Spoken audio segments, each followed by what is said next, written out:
Good evening, everyone. Welcome to another edition of The Gray Area. I am Mr. Bennett, followed by my partner. This might be my new partner because this isn't Grooming and Reviews 101. This is the Sparta HQ Network, a.k.a. This is Sparta! a.k.a. the Ghost of Sparta, a.k.a. Peter, a.k.a. Patriotus. My brother, do you want to, while we're on, you want to plug and make an announcement here? So it seems like you're doing a channel makeover, but you take it from there. What's going on? Yeah, I announced it on Thursday on my show on the Spartan Arena. So as much as I love doing grooming, I love doing hair and all that stuff. But I love doing lives more. I love doing more debates, talking about serious stuff like, are you ready to be a father? Childhood, trauma, Marvel versus DC, Star Wars versus Star Trek, John Wick versus Equalizer, all that stuff. So grooming reviews didn't fit anymore. And I've been talking about it for a while now. I mean, I've been talking to, at least off camera with you guys, with my, again, I can't do this without you, and you cannot do it without me. Same as BMU cannot do it without me, you and all of us. We're all a team in it, and we're working together to the same goal. So again, I got to give credit where credit is due. So I'm not going to hear the end of this from him. I got the idea from BMU, the network part, but I needed a name that matches my aura, my personality, my stuff. And I don't want to keep changing the goddamn name. That's tiring. So when I launched the channel, I didn't know what direction. So I started what I knew best, grooming. So that's why Grooming Reviews came out. So I worked on it. You came aboard, David came aboard, and everybody else lost, and everybody else comes on. So I go, bro, everybody always calls me Goes to Sparta. So with you and everybody talking about, say, why don't you call it Spartan XQ? I'm like, it has a ring to it, actually. And now that's why the channel is called Spartan HQ. I'm in the process of updating everything. Didn't realize how much fucking work it is to have to actually update everything. But I have to wait a time limit because the name got approved finally through YouTube. Now I have to wait 14 days to actually get everything officialized through YouTube. It is a process. So we're working on it. But yeah, from now on, you guys still call me Grooming Reviews. I'm not dead as Grooming Reviews. I know that's my nickname on the streets, and that's fine. But again, this is the channel now. If you like to support me also on the side, come on board. And we're gonna have some great conversations, like me and Paul always having, like tonight. You guys are welcome. Come on. You know the rules. Cameras on, smiles up, lights on. Absolutely. Yes. So this is a call-in show tonight. So again, we're going to be talking random, but yes, as you see it scrolling at the bottom of our screen, obviously, we have our Cash App, so we appreciate anything that you give us as far as our Cash Apps. But more importantly than that, we ask that you support the network. As you come in tonight, make sure you hit the like button as you come in. Helps the algorithm. But consider dropping a Cash App for the BMU network. Consider becoming a member of the network. And so certainly subscribe to the channel. Certainly helps our numbers. BMU network has content 7 days a week on his channel, on his platform. And certainly we're just appreciative that we can be a part of it. So certainly, consider becoming a member. But yes, this is our call-in show. So anybody wants to cam up with us, again, the link's already been dropped in the chat. So if you just want to come up, say hi to us, or any topic we have, I think at current count, we have 32 shows. I actually have a playlist. I think we've done our 32nd show. Believe it or not, it doesn't seem like it's been that many, but we've been at this for a minute, and certainly it's been a pleasure. We've gone deep. We've talked about everything from beginning of life to end of life. We gone all over the map. We there's no topic that we typically don't cover, and yes, the intro was fire. I actually got that playing in my car a lot of times on the way to work. I don't know where BMU got that intro from, but I just love that theme. It is. I be in the car driving to work, and I'm just bopping to it. It is a fire. The music is great. The collage is great there.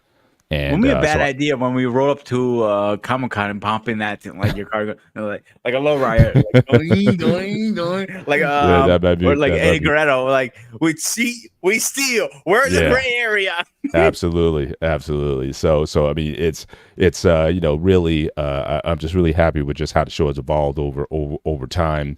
But we couldn't do it certainly without the people who join us every week. So we actually have certainly a new member who's joined us tonight. We have a new sort of DJ on the wheels of steel. We have our man Boss Man, who's in the back, who's our main engineer. So again, thank you certainly for taking this on with us, and so we appreciate everything that you're doing so far. You're going to be awesome at this, and again, just our chat group who just really keeps alive. Catalia, yes, the Steelers are 3-0, first place in the North. I'm definitely going to be hamming it up on our sports show, the one-on-one sports show, also on the BMD Network on Wednesdays at 8:30 Eastern Standard Time. So certainly we're going to be 8 p.m. Eastern Standard Time. Certainly on the BMD Network. So yes, I'm definitely going to be talking up the Steelers and this defense, which seems to be just gangster out there now. So yeah, so we're looking real good on that. So again, thank you, Kataya, for joining as always. My brother EJN 2012. Again, I've known this guy over 40 years, and so he's truly my brother from another mother. And it's certainly good to have him in here tonight. The Mrs. O Show, thank you for coming on, guys. Again on. I believe their show is on Thursday nights. But again, just the tone of conversations that they have, those grown conversations that they be having on that show, they do an awesome job over there. So certainly, if you have time, make sure you drop in on her show as well, and certainly some of the things that you're doing over there. Our guy Lost in Translation, again, appreciate you for coming through as well. And Embrace the Grace, again, sister always supports. She's always out there in these streets out there, always supporting us and everything we do here. So again, it's just good just to be yes, Yankees.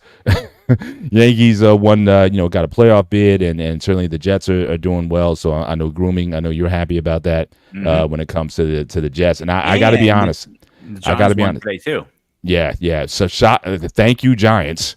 Unfortunately, the Cowboys, the first time all year in many years, I root for the Cowboys to win. And what do?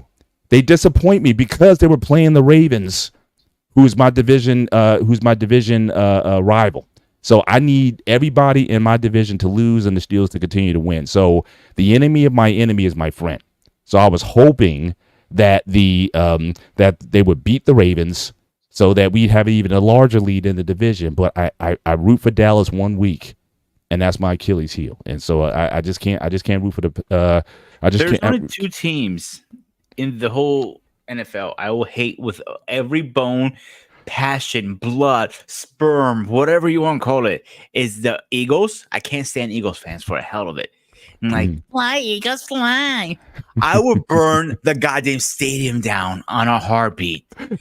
1, 2, Cowboy fans. Oh. Yes, well, it's yeah. I mean, we're gonna ham it up on Friday, because one of my co-hosts, he put a question out there in Facebook, so we're gonna be talking about it. We're gonna be talking about it on the Wednesday show.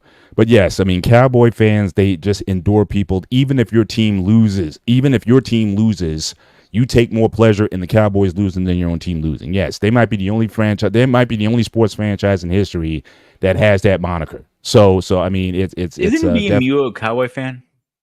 No, are you kidding? BMU is a Saints fan. That is an anathema. That is sacrilege. He may jump on this platform and curse you out for such blasphemy. For much blasphemy that you would call him. Yes, the diehard Saints fan. Again, remember, he's from Louisiana originally. He lives in Texas now, but he's originally from. You can stop it. So obviously, yes, he any demise for the Cowboys is a good day, regardless of how the Saints do. Almanize 78 again. Thank you for coming in through tonight. And E the Man Williams stopped into tonight as well. Good to have you on, brother. Certainly always good conversation with him. Lively conversation as always. And again, as I said earlier, this is our call-in show. So again, the link is in the chat. Anybody wants to come up and ham it up with us. Any show topics that we might have covered in the past that you might want to comment on, because I know we used to get people, hey, we really get into something, and you guys are like, man, I want to get in this conversation. So we try our best at least once a month to have a call-in show where you guys can chop it up with us. So we recommend any show that we do, take some notes or whatever. We can certainly go back and revisit any topic that we've talked about in the last. So I know we had a couple of really good shows as a weight. We talked about nationality a few weeks ago. We talked about tattoos, which was certainly an on-the-fly topic. We talk about family get-togethers. So again, we talk about the whole range of human experience, and there's really no topics that we will not touch in these places. But what we try to set here in the gray area is here's a black guy and a white guy, and we're just trying to find the gray area, the common ground that unites us as human beings. So again, this is a very human conversation that we like to have in these spaces, and we just try to do it in a respectful manner. So as long as you come with that same energy, certainly we welcome anybody to certainly come up and cam up and join this conversation. So, but with that, again, as we wait for people to certainly to show up, Groom, you had a couple questions for me. So I know you were talking about CrossFit early in the back. Yeah. So you made the point earlier that I think a lot of CrossFit kind of came out of the military because a lot of it mimics like basic training, very like push-ups, chin-ups, a lot of different explosive movements, deadlifts, and just a lot of things that that if you were either military or maybe you might have been a former athlete at some point in time, you remember the grind, you remember training camp, you remember boot camp, you remember just getting into that kind of condition so that you could, obviously perform in whatever sports endeavor that, or endeavor that you were doing. And so for a lot of guys, or guys and gals, especially once you can turn over, say 30, 35, you're kind of too old for, say, if you're playing a sport, usually I know people are playing longer, but usually by 30, 35, you start winding down. At least you're not, necessarily at the skill set that you might have once were, but you still miss the environment. You still miss the camaraderie, the team environment of what you used to do. So again, whether it be the military, it was in the, with your unit, or like I said, if you're on a basketball team or a football team or whatever, you miss that. So I think what CrossFit did, I think it basically hit on two very important areas. The first thing is community, because in a lot of CrossFit gyms, there's a community that you try to build. So everybody encourages one another. So when you're going for those deadlifts, or those clean and jerks, or you're going for the push-ups, you got a team of people who are cheering you on. And so it gives you that sense of what it's like to be on a team when you can't, no longer participate actively in one, or no one wants you anymore. And then what it also does is, again, it gives you that feeling where you can be in pretty like athletic shape and do things, like I said, explosively like you used to do. So it gives you that sense of it as well. Because a lot of times you see athletes when they retire, and a lot of times they'll basically get on the couch and get fat. I mean, it's like once you don't have that motivation to get up in the morning, you know what I'm saying? When you were on the team, you knew you had to get up at 5:30 and run or lift weights or, practice your drills or whatever. You knew you had to do that. And now, so for a lot of people, they don't have that sense of purpose. They don't have that sense of focus. What do I have to get up for anymore? So I think what CrossFit also gave people was that sense of being accountable. It's like, look, I need to get up. I need to go to my gym or go with my partners. We need to get up and train. So it gave you that purpose in order to really apply yourself and push yourself the way you used to. Even though, like I said, no one will hire you or want you on their team, you can still be a player in that. So CrossFit on a personal level, on a very human level, on a very gray area level, really did a great job in filling that role for a lot of people. My issues with CrossFit really have to do with the movements, and oftentimes the explosiveness for which movements are done. So again, when you're they say a lot of these athletic ventures, it's a young person's game. When you get 35, 40, 45 years old, I don't think it's necessarily a good idea, just as a trainer myself, to do these explosive movements, to do the clean and jerks, the deadlifts. A lot of movements you have to be very careful because, again, as you get older, joints get more inelastic, they get more brittle, and there's a lot of injuries I've seen people over the years who get from CrossFit. I know one time I had to go to a podiatrist because I was having an issue with my Achilles, and he's a sports therapist, and he talks about, like, most of his clientele, they're all CrossFit folks. foot injuries, Achilles, knee injuries, joint injuries, is because again the movements are meant to be done as fast as possible. Like if you see these guys doing, if you're doing like pull-ups or whatever, if you see them how they're doing those kipping pull-ups, they're doing them very fast. Certainly much faster than I would recommend people to do them. And when you're doing things explosively like that, injuries can happen. Bicep tears, muscle tears, joint tears. I think Mrs. Osho says, yeah, she hurt her knees doing it. Yeah, it's very explosive.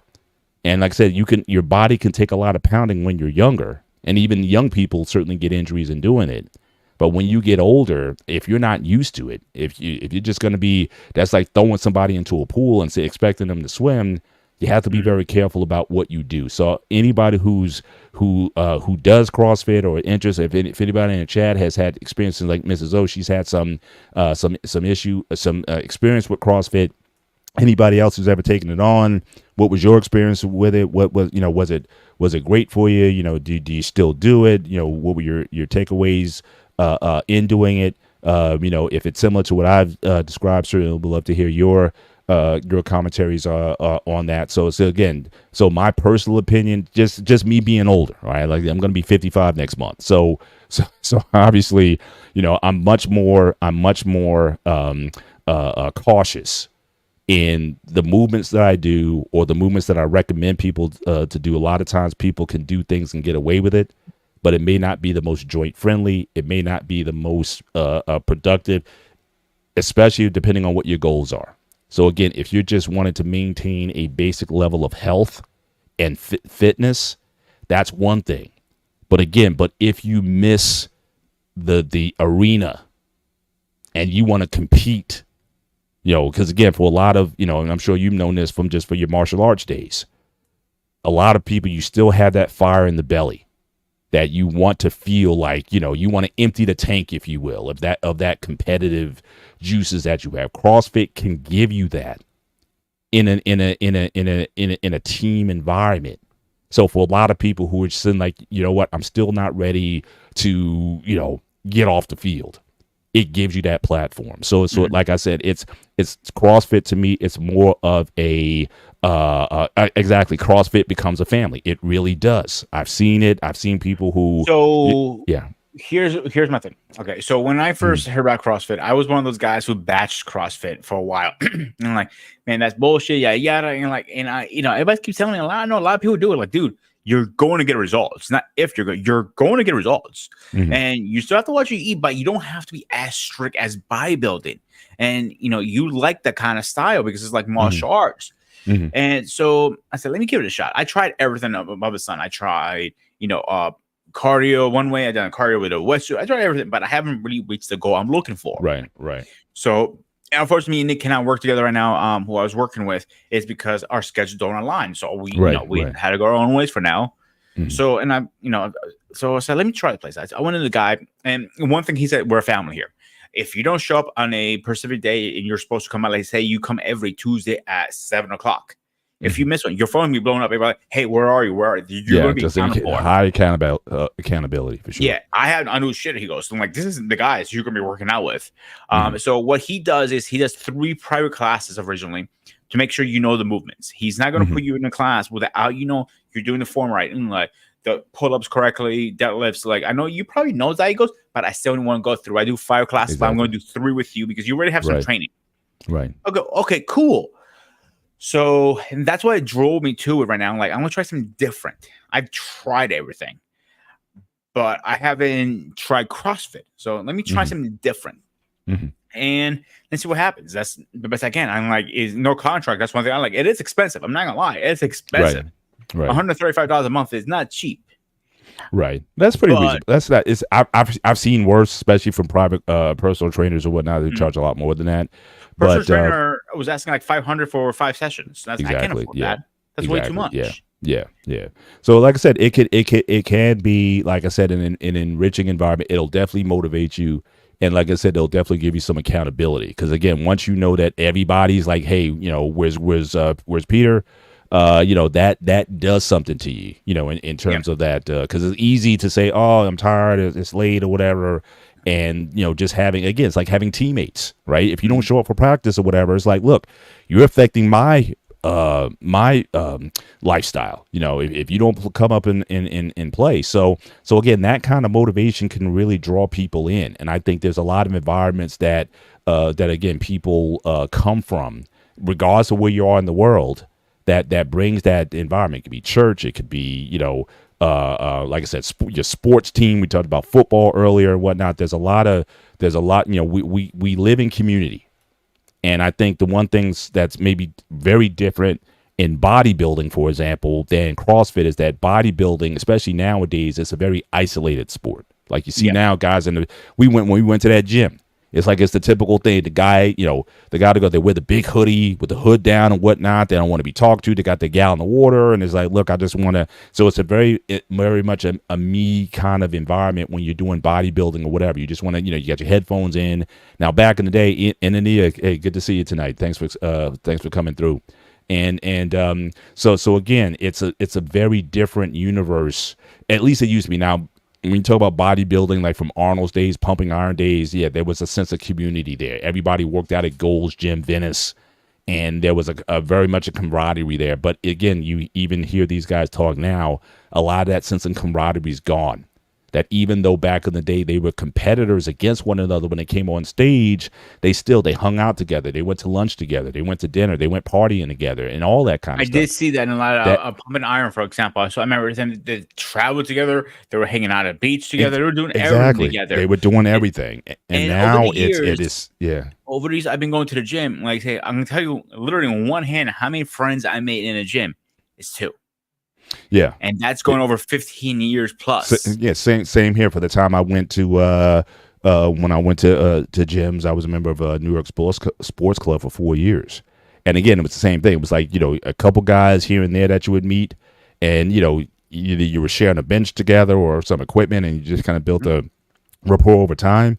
But yeah, most people when they go to the gym, it's very much, again, they're to themselves. Don't look at me. I just want to get my workout in. I just want to get out. A little flank on this too, because obviously, I'm single and everything. Like, I want to meet somebody. So why not meet somebody, by working out? Obviously, I know how the mentality of the gym is. You go up to someone like, get the fuck away from me. I'm like, shit, all right. I just asked you to use it. If you're doing the bench, calm down, girl. Like, and a lot of girls don't like me talking to the gym, but in the CrossFit gym, you have to talk to each other. Yeah. So he goes, and he told me, like, listen, dude, I'll be honest with you. We have a few couples in here who are married. They met from our gym here. So we're at a barbecue. I do barbecues for you guys. I do drink night for you guys. So is that the motivation? After no, it's not the motivation. That's a cherry on top. It's a cherry. It's a serendipity that comes with the with the it's endeavor. A plus, because if I meet somebody, I'm like, oh, hey, she's kind of cute actually, and I know she goes Monday, Wednesdays, and Fridays. It gives me a reason to go there a little more. So it's like that's a little more motivation. Meeting the opposite sex at the gym, that's all. That was always even before I was married, that was always like a 50-50 proposition. I mean, it was like if the woman was really serious about her workouts, that might not be the best place. Now, if you so happen to run into her, like, you're in the supermarket or you're on the, hey, don't you go to my gym? And they'd be like, much different rapport. But if they're really serious about their fitness and wanting to work out, if they're on the treadmill or whatever, they were like, look, I didn't come here to flirt. I came here to be about my business. And then the other ones, they would come occasionally, whatever. They weren't, really treating it seriously anyway. So it's funny you say that, because I used to for when I was working at St. Luke's Hospital. So I was going with my friend Stacy at the time, because she had a membership at Planet Fitness. So at Planet Fitness, and she's changing. I changed a little faster than most people, because time is money. Time is money. That's what I was used to because with the karate school. So I'm waiting for her to get out of the locker room, and let's see a couple girls walking by. I'm like, God damn, could you put enough makeup, come to the gym? You're gonna sweat half of it off. Your mascara's already fucking running. I'm thinking to myself. And I've seen that sometimes too. Girls go way overboard on their makeup at the gym. Like, please, anybody in the chat can answer that question. I like to hear that, please. Why do girls wear makeup at the gym? I just need to hear that from somebody, please. It's well, look, I mean, it's for some, it's a cultural thing that you never leave the house without makeup. In fact, we even talked about that on one of the barbershop shows for BMU. If you go to the supermarket, some will not leave the house without makeup on. So for some people, it's just a cultural thing. Me, I love it. I used to love a woman, no makeup at all, go in your rollers or whatever, and shorts and flip flops or whatever, and just go to the. So I just love seeing women in the natural. So that never bothered me about the makeup thing. But some, they just don't feel, they feel naked literally without it, especially if they're going to be out in public. But some of them, they did go to and it's not so much to meet the opposite sex, but again, it's the right person.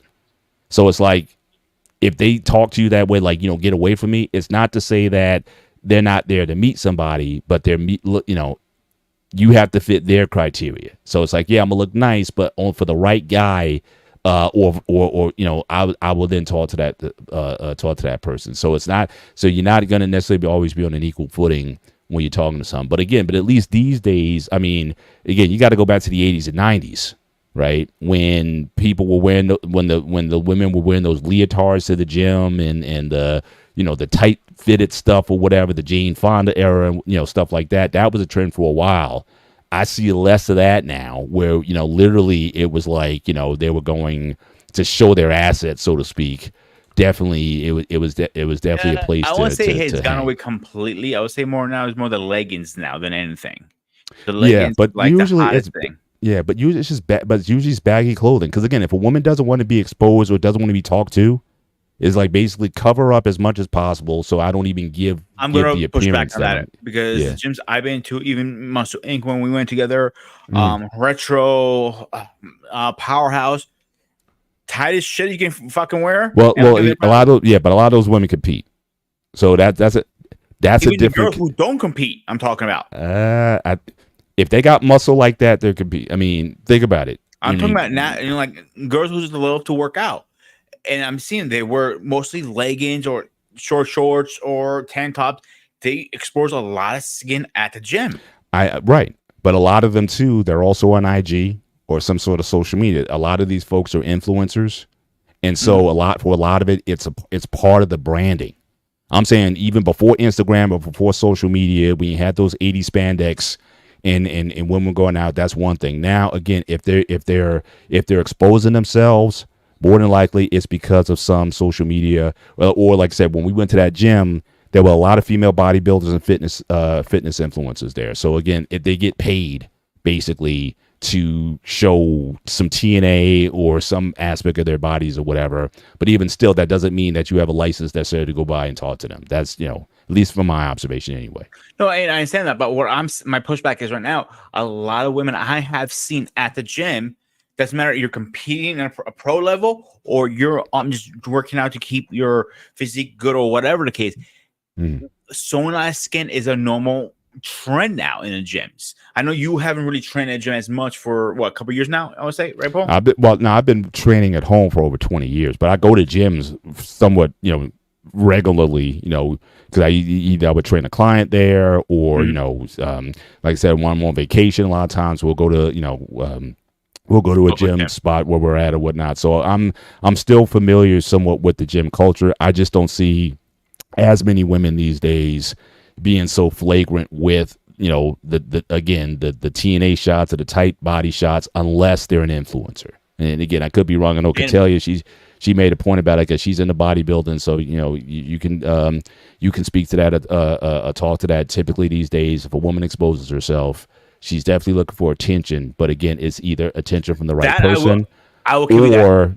Or like I said, it's for social media that, they're trying to. I will give you the first one on 100%. I think it's more for attention. They want us to look, but when you're looking, they go, man, he's a pig. He's looking at me. Because like I said, they're looking for the guy. You know what I'm saying? It's not about, they don't want everybody looking at them, but for the one that they want looking at them, they want to be ready. So again, I'll give you a great example. My buddy, Jack Guy, he's a big motherfucker. All right. And he's ripped, he loves going to Powerhouse because of the equipment. He works. He drives 45 minutes to go to that gym. Anyway, and we work out together a lot of times. And I looked at him like, girls are like literally not even throwing themselves out there. They're fucking, doing a swan dive on him pretty much. I looked at him like, dude, I'm like, what? And I'm like, dude, I'm like, what, Pete? I'm like, her? Fuck her. I'm like, so he's not it. So he's not interested at this point. He's not. Listen, he can snap up fingers and he can get any girl because he's ripped. He's a good looking guy.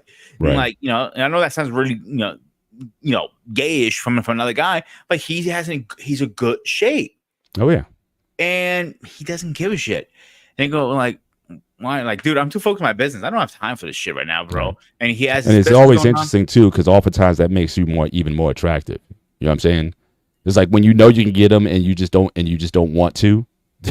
It's like for some reason that just again, it's just weird how that dynamic works or whatever. It's like, yeah, I can have anybody, but I don't choose to be with. So then that just motivates you to try even harder. So I know guys are like that too. If a woman's like very kind of comes off kind of stuck up or whatever, I know a lot of guys back in the day, they'd be like, oh, I'm gonna get her. She can play that game, but I am going to get her. So again, a lot of people think of that as a challenge. When he, when sometimes someone stands, at least back at, again, like I said, I'm the older guy, at least back in my day. Now they're saying with social media now, people don't want to meet people. People are less bold about, stepping up to a woman or whatever, because they don't want to be embarrassed or whatnot. I mean, I'm still of that generation where, again, if I see you, I'm going to come up and introduce myself. But, for younger people or whatever, I hear that from what I'm hearing, that's less of a thing. Or they'll go swipe left, swipe right. They'll go to Bumble or some other social media to meet people or whatever. But I don't know. I mean, it's I hear mixed opinions on where the state of things are now. But yeah, my thing is if I see I'm a going up to people, it can go hit and miss. If it's natural, I get it. You know what I'm saying? He just starts a conversation, and that can happen a lot of times too. It's going up to somebody like I will never do that person because my shyness kicks in a little bit, and like believe it or not, in front of the camera, I feel very comfortable. But I'm in public, at a bar, or a club, or a gym, and I found a attractive woman. Yeah, I won't go speak to her. A lot of times, I have people like, there you go. They literally pushed me on her. I'm like, and she looks at like, what was that about? Like, and like, you're shy. I'm like, yeah. And I'm like, having a few drinks. Okay, yeah, you kind of like loosen up a little bit. You loosen up a little bit, yeah. Yeah. So I get that. So I always met a lot. So my limit operation, like, I don't think online thing works. I'll put it out there. I think if you're dating online, you're just asking for trouble. Simple as that. Because every goddamn psychopath is on that shit. And you don't know what you're going to get, really. They're saying this is saying the profile is like buying a car. Like I always say, this is your prescription. But when you actually buy it, is it really what you're getting? Well, again, at the end of the day, so I know Bossman's kind of saying the same thing, but I'm thinking at the end of the day, you're still going to have to meet the person. If the person's a psychopath, you meet them up front. They may not show you their psycho right away. I've been on, plenty of dates. I met the woman in the club or whatever, and met them a few days later, whatever. Totally not what I was expecting from the club. So you're gonna see it there, or even if you meet them on the social media site at some point in time, you're gonna have to meet this person face to face. So really, to me, the way I have to look at either meeting someone face to face or through social media is it's just the initial approach. But how you build from there, you're still going to have to be in their presence sometime. And if they're psycho, I don't know if there's anything that's necessarily going to prevent you from that. Now, I know some people would say, it's best to meet through networking these days. Obviously, that's where I was going with if you have friends or whatever, meet somebody who, someone who knows somebody might be a smarter way to go about it. But as far as it's both ways. And on the sites, it can go either way. But definitely I'm a fan of networking though. Yeah, I agree with you. I'm also got a little more to that. So I believe if it depends on your friends, like you guys, maybe you're at a get together or a no pun intended, a barbecue or something like that, or whatever. And next, you see over the room like, oh, she's actually kind of cute. I'm like, hey Paul, what's your name? I'm like, it's my wife. Get your wife over here right now. Like, you get what I'm saying. The other one I would say works really well in my personal experience is I know this is gonna sound very cliche. What I'm gonna say is in a group setting, like a karate class. I met a few girls through the karate class, and people used to give me shit like, "Oh, I did date a girl from my karate class. She was one of my students." Not a comment on anybody. I know the jokes are coming, like so. And people used to bust my balls for years, but that's the best way to meet somebody. You know, we both like karate. We both went there, and that's the best way. You have something in common. Absolutely. And this one, I know you worked for you, but it backfired on me. Is work. Believe it or not, you could meet somebody at work. These days, I honestly, now again, I met my wife at work, but you're talking, almost 20 something years ago. Yeah. I would not recommend that today unless you're like in one of those big corporate offices where, it'll take you 10 minutes to go from one side of the building to the other. I mean, really, anything in close proximity, I wouldn't recommend it today. I just wouldn't. Because I was taking this. I'm gonna blow the curtains from me off for that. So I always mention my ex.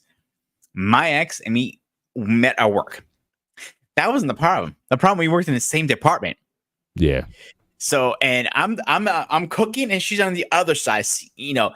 So when we were good, we're good. When we're arguing with like a tension through the kitchen, you can felt it like cutting through a knife. Like she's pissed at you, right, Pete? Like, this is gonna be a long line.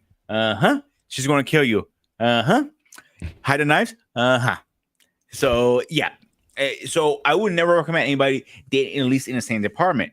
But if you do find someone attractive, you meet them at work, be very, very, very careful. Sexual harassment is a very easy way. Yeah. And as a man, they don't want to hear it. If somebody filed a complaint, let's say whoever it is filed a complaint against me. Great example. I was filed a complaint because I parked next to somebody, and because it was a woman, they considered that I was stalking her and it was under sexual harassment. I'm like, seriously? But I come in. Here's the catcher. Now I come in at 9:30. She comes in at 12. Who's parking against who? Well, you just park somewhere else. Like, we don't have any other parking spots. Like, that's what's left with the time I come in. Because you're done. I'm like, seriously? I'm like, that's why I say be very, very, very careful when you do at work and you find somebody, because they can turn that around very easily on you. Absolutely. Yeah. I mean, I'm almost proof you have. I'm almost to the point now where, even get on an elevator sometimes. It's like, if it's like one-on-one, I'll be like, I'll wait for the next. I don't know. Call me paranoid at this point, but again, this is why I've been saying for years and years and years, and I'll keep saying it. And it's starting to happen slowly now. Cameras at work are their best thing. Yeah. If you're in a camera and your hands are like this and you didn't touch anybody, and she goes, "He touched me." I'm like, "No, I didn't." Roll back the cameras. Yeah. Oh yeah, he didn't do nothing. Like, so what is the evidence you have? Nothing. Because you were sitting there quietly with your hands in front of you, just waiting for the elevator to open. So that's why I think cameras, and with mics too, not these cameras, they don't have no audio. They need the whole thing. Yeah, for sure. Because shout out to just wanted to salute some of the guys. No, some of the guys coming to the chat. Braxton, Snake Fiend, absolutely wise commentary as always. Yeah. Obsessive temptation. Yeah, workplace romances. Or forget that. I go back to 1987 Fatal Attraction. So if you go back there, you may not want to go there. 183307. Again, thank you for joining tonight as well. Again, tonight, guys, this is our call-in show. So again, the link has already been dropped in the chat. So if you guys want to come up for a minute, cam up, just say hi to us, or any questions that you may have for us, or any thoughts on a topic that we might have done in prior shows.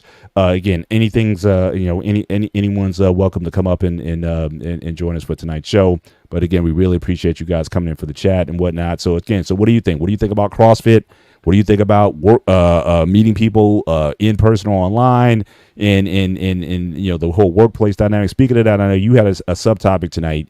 As we slowly wait for people to come up. Before we get into that, I want to ask you a question. Go ahead. If you remember a movie, because it kind of goes what we were just saying about. I can't remember the name of the movie. It was with Michael J. Fox. He met he met a woman at work driving her, and it ended up being his aunt. He's in banging her before. Like, oh shit, you're my aunt. And all of a sudden, he has a leg up. Does anybody name a movie? I'm gonna actually look it up right now. Yeah, it was his Man. actually. It wasn't his actually, blood. It was his uncle. That was his mother's Oh, sister. okay. So it wasn't a blood relative, but it Yeah, was, yeah. it was married to his uncle. That is, what's called married to her. So like, I just fucked the whole family. It was a comedy. Obviously, I gotta look it up right now. Okay. It's a very good movie. A funny ass movie too. This is one before he got sick, obviously.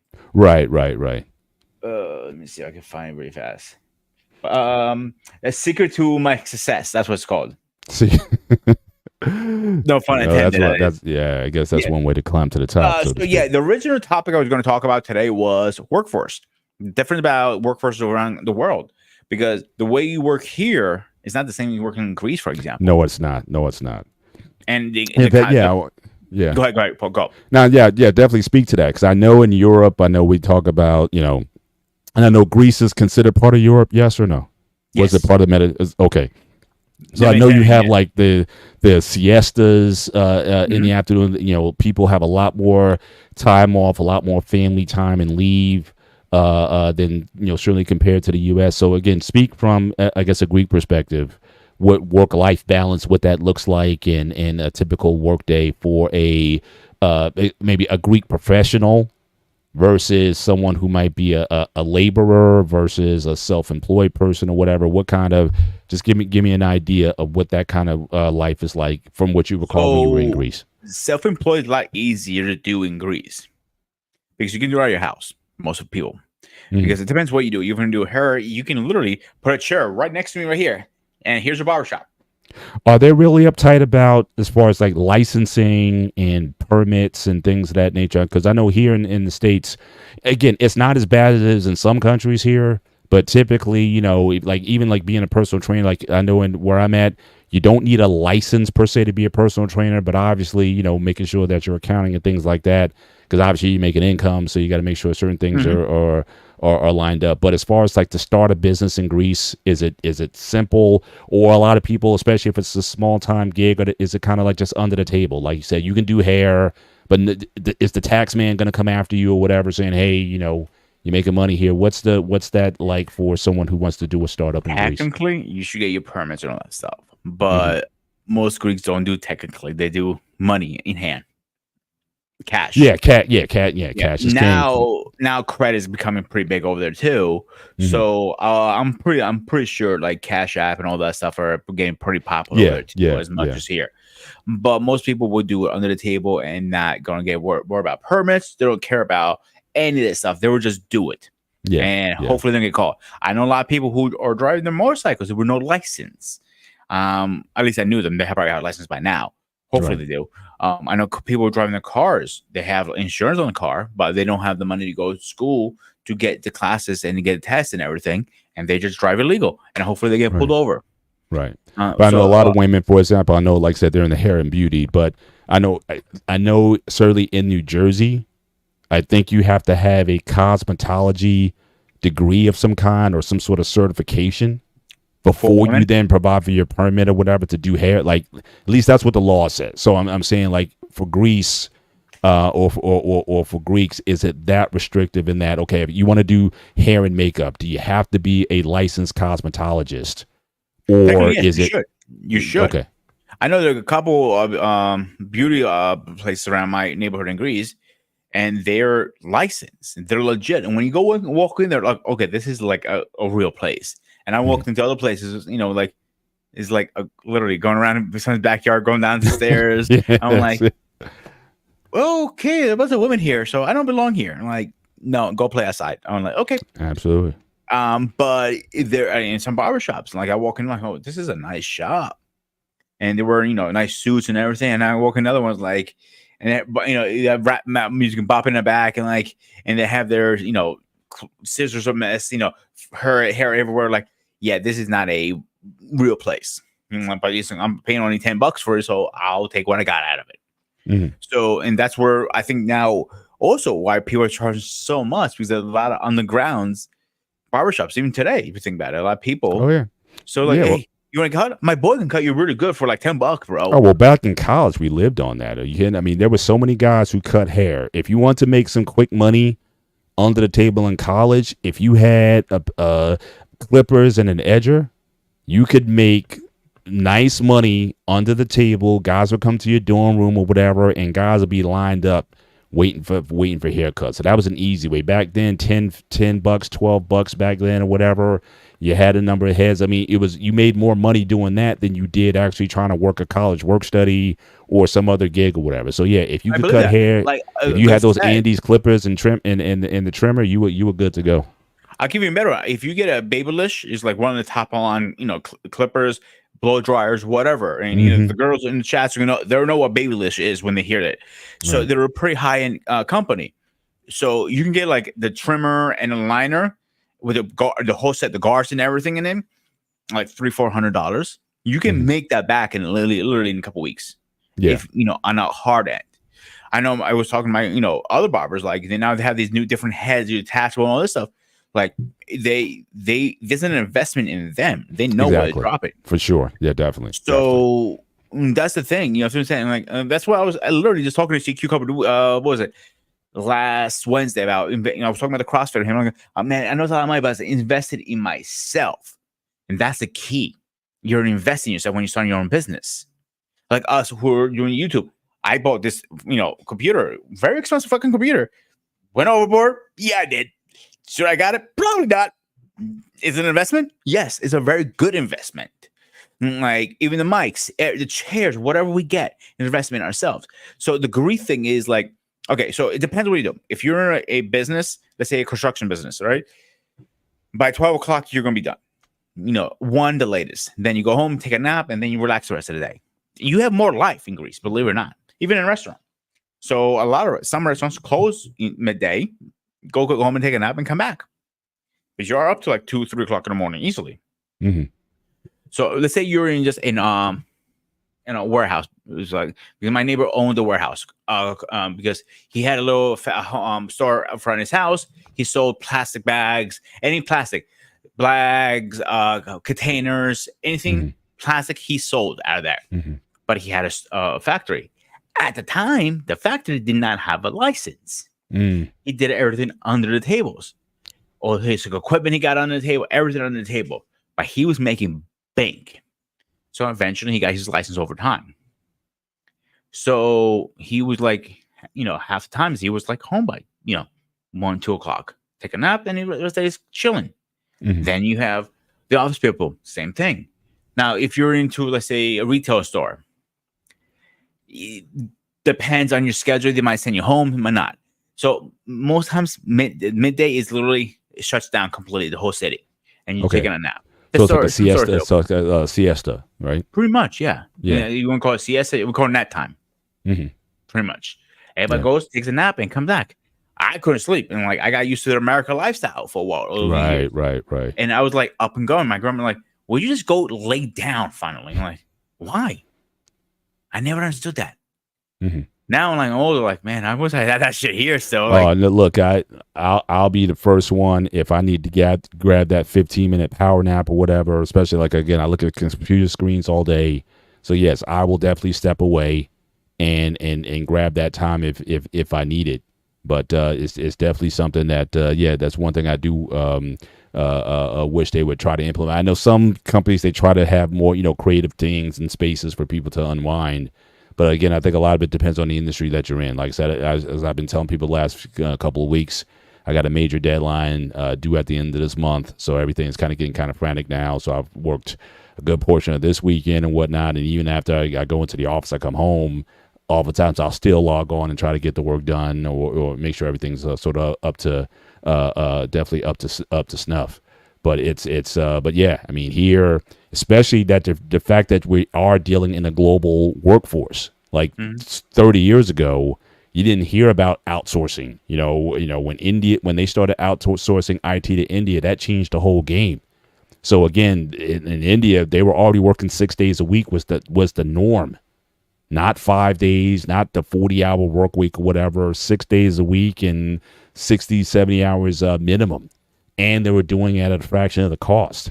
So for us, it was like, okay, well, there was always that thing about, well, we then had to step up. If we wanted to sort of save our jobs or keep, what we had to step up and do a lot more work as well. So I know in countries like India, there's definitely no such thing as that sort of work-life balance, or that that workforce balance. Because I'll give you a I think trigger they're now. still on the come up. Yeah. A big trigger now. Okay. So it depends on the day. Some stores have to close at 12, between 12 and 3 usually. All right. Mm-hmm. If it's like say a Monday, they're open in the afternoon. Tuesdays they will be closed. Wednesday they're going to be open. Thursday they're closed. Friday they're definitely open. Saturday too. But Sunday they're all shut down. It is a ghost town out there. You don't see anything.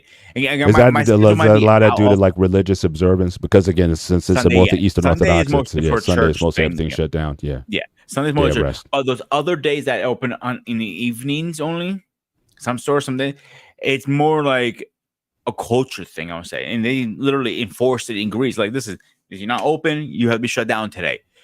But, it depends what kind of store. If it's like, say, let's say Nike, for example, or Under Armour. I'm using those brands, for example. Like, we know them. Right. Closed and short, they will be shut down at night. Now, if you're talking, you want to go get a coffee or a cup of buddy, their restaurants and coffee shops are going to be open. They're always open at night because that's where they make the money. And here's one thing I don't understand about Greeks, and this really aggravates me. If you had a choice, pay your bills or get coffee, which one would you pick, Paul? Pay your bills or get coffee? Mm-hmm. Well, look, I'm going to pay my bills. Greeks are the other way around. They say, fuck it. What are you going to do? Collection come get me? I'll pay late. That's where it's going to go get some coffee or get a beer. That's but how much coffee or beer that you have to buy in order not to pay your bills? It adds up, Rob, believe it or not. Like, it really does add up. Like, I know it doesn't sound a lot as American, but you're talking about €5 a day.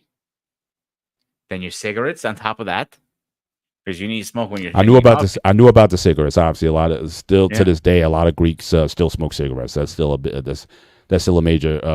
Would you say that's the majority of adults still smoke cigarettes? Like 95% of them.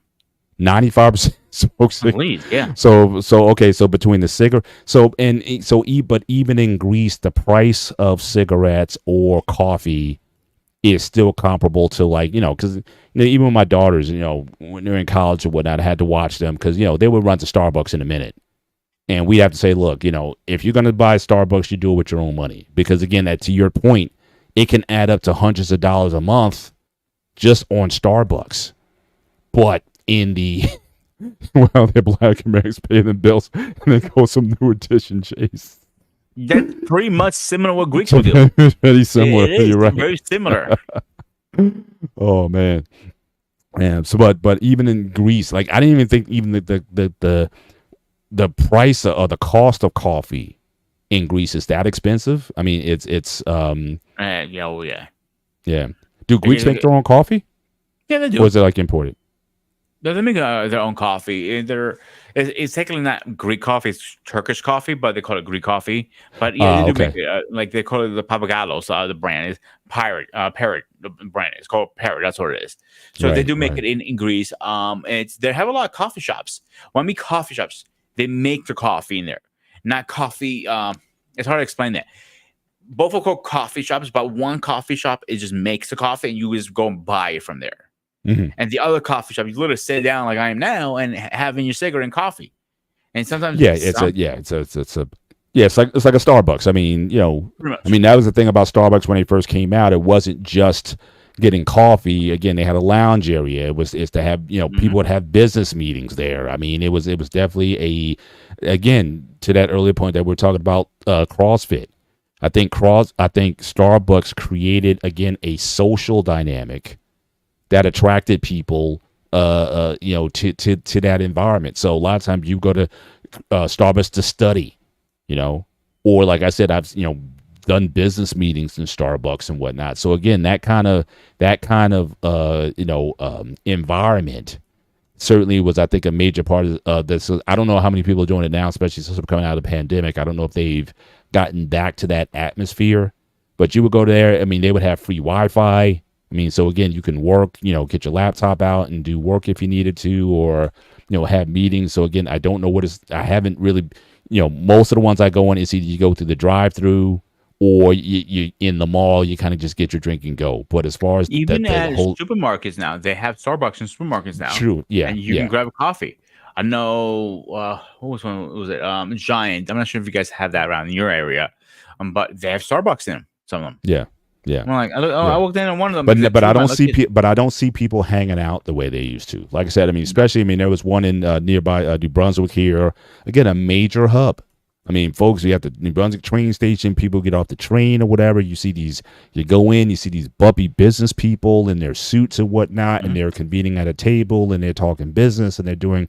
I don't know if they're still doing that to the degree that they once did, but I knew that again, that was to me that went beyond just the coffee itself. It was like I said, it was a community. And in fact, they even had that. It was almost like a negative label after a while because it's like, oh, you don't drink Dunkin' Donuts coffee. Oh, I gotta have my Starbucks. Like it was almost like it was the sign of like if you remember like Sex in the City or something like that. It was a sign of almost like prestige. It was like class.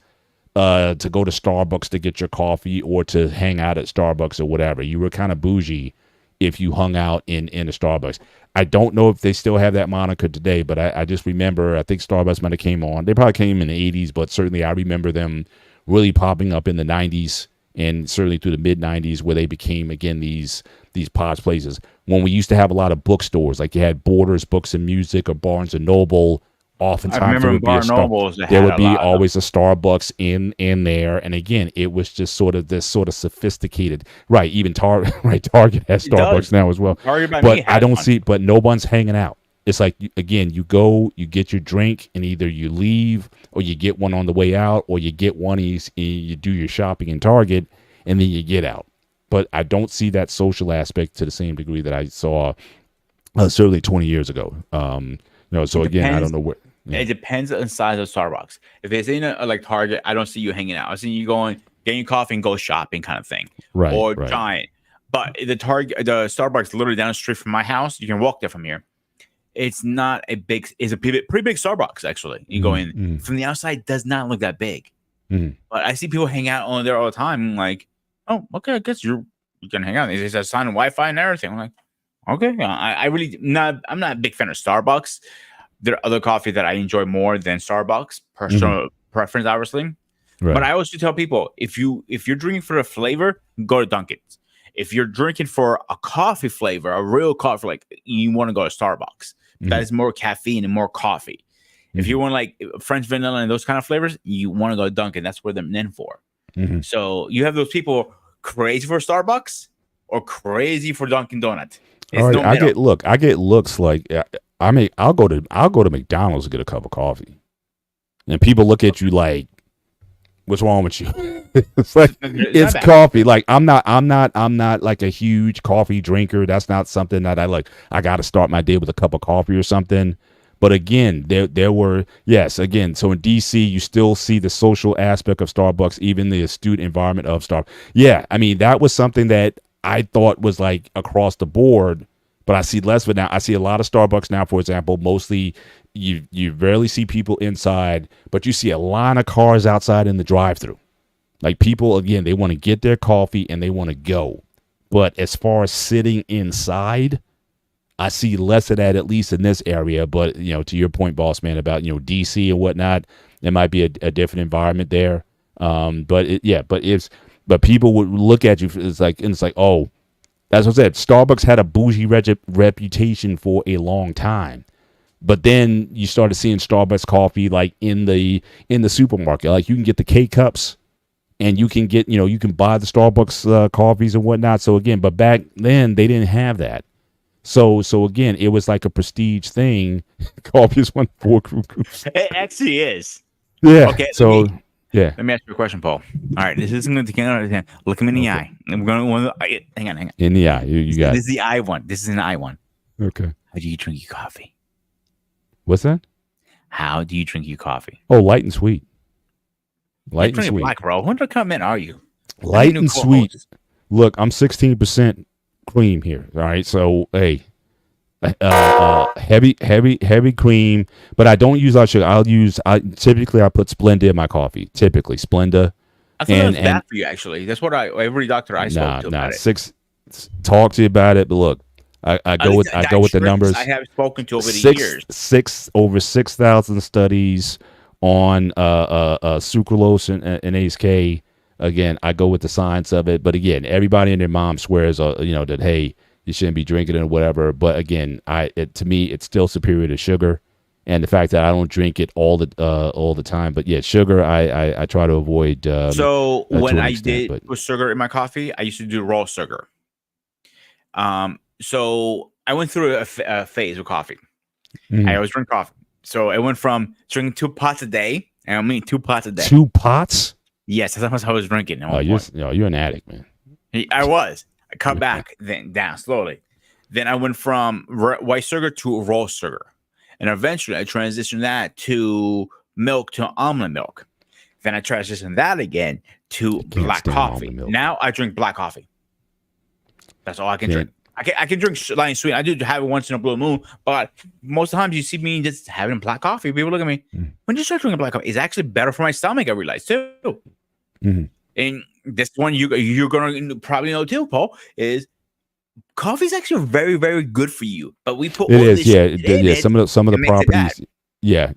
When you start combining with all the other stuff, the sugar and all the additives that you put in, but yeah, the coffee bean itself, the cacao itself has a lot of antioxidant properties to it. So absolutely, it's definitely has some benefits to it. But again, when you talk about getting up to like 2 pots of coffee a day, I was never that guy. In fact, I I'll make one sort of cup of coffee, but I won't drink the coffee. Usually, it goes into my protein shake because I like frappuccinos and mochachinos and things like that. So I make it like on Wednesdays in particular. I'll make a protein shake. I'll use a coffee base to it, and then I'll put my protein powder and all my other supplements in it or whatnot.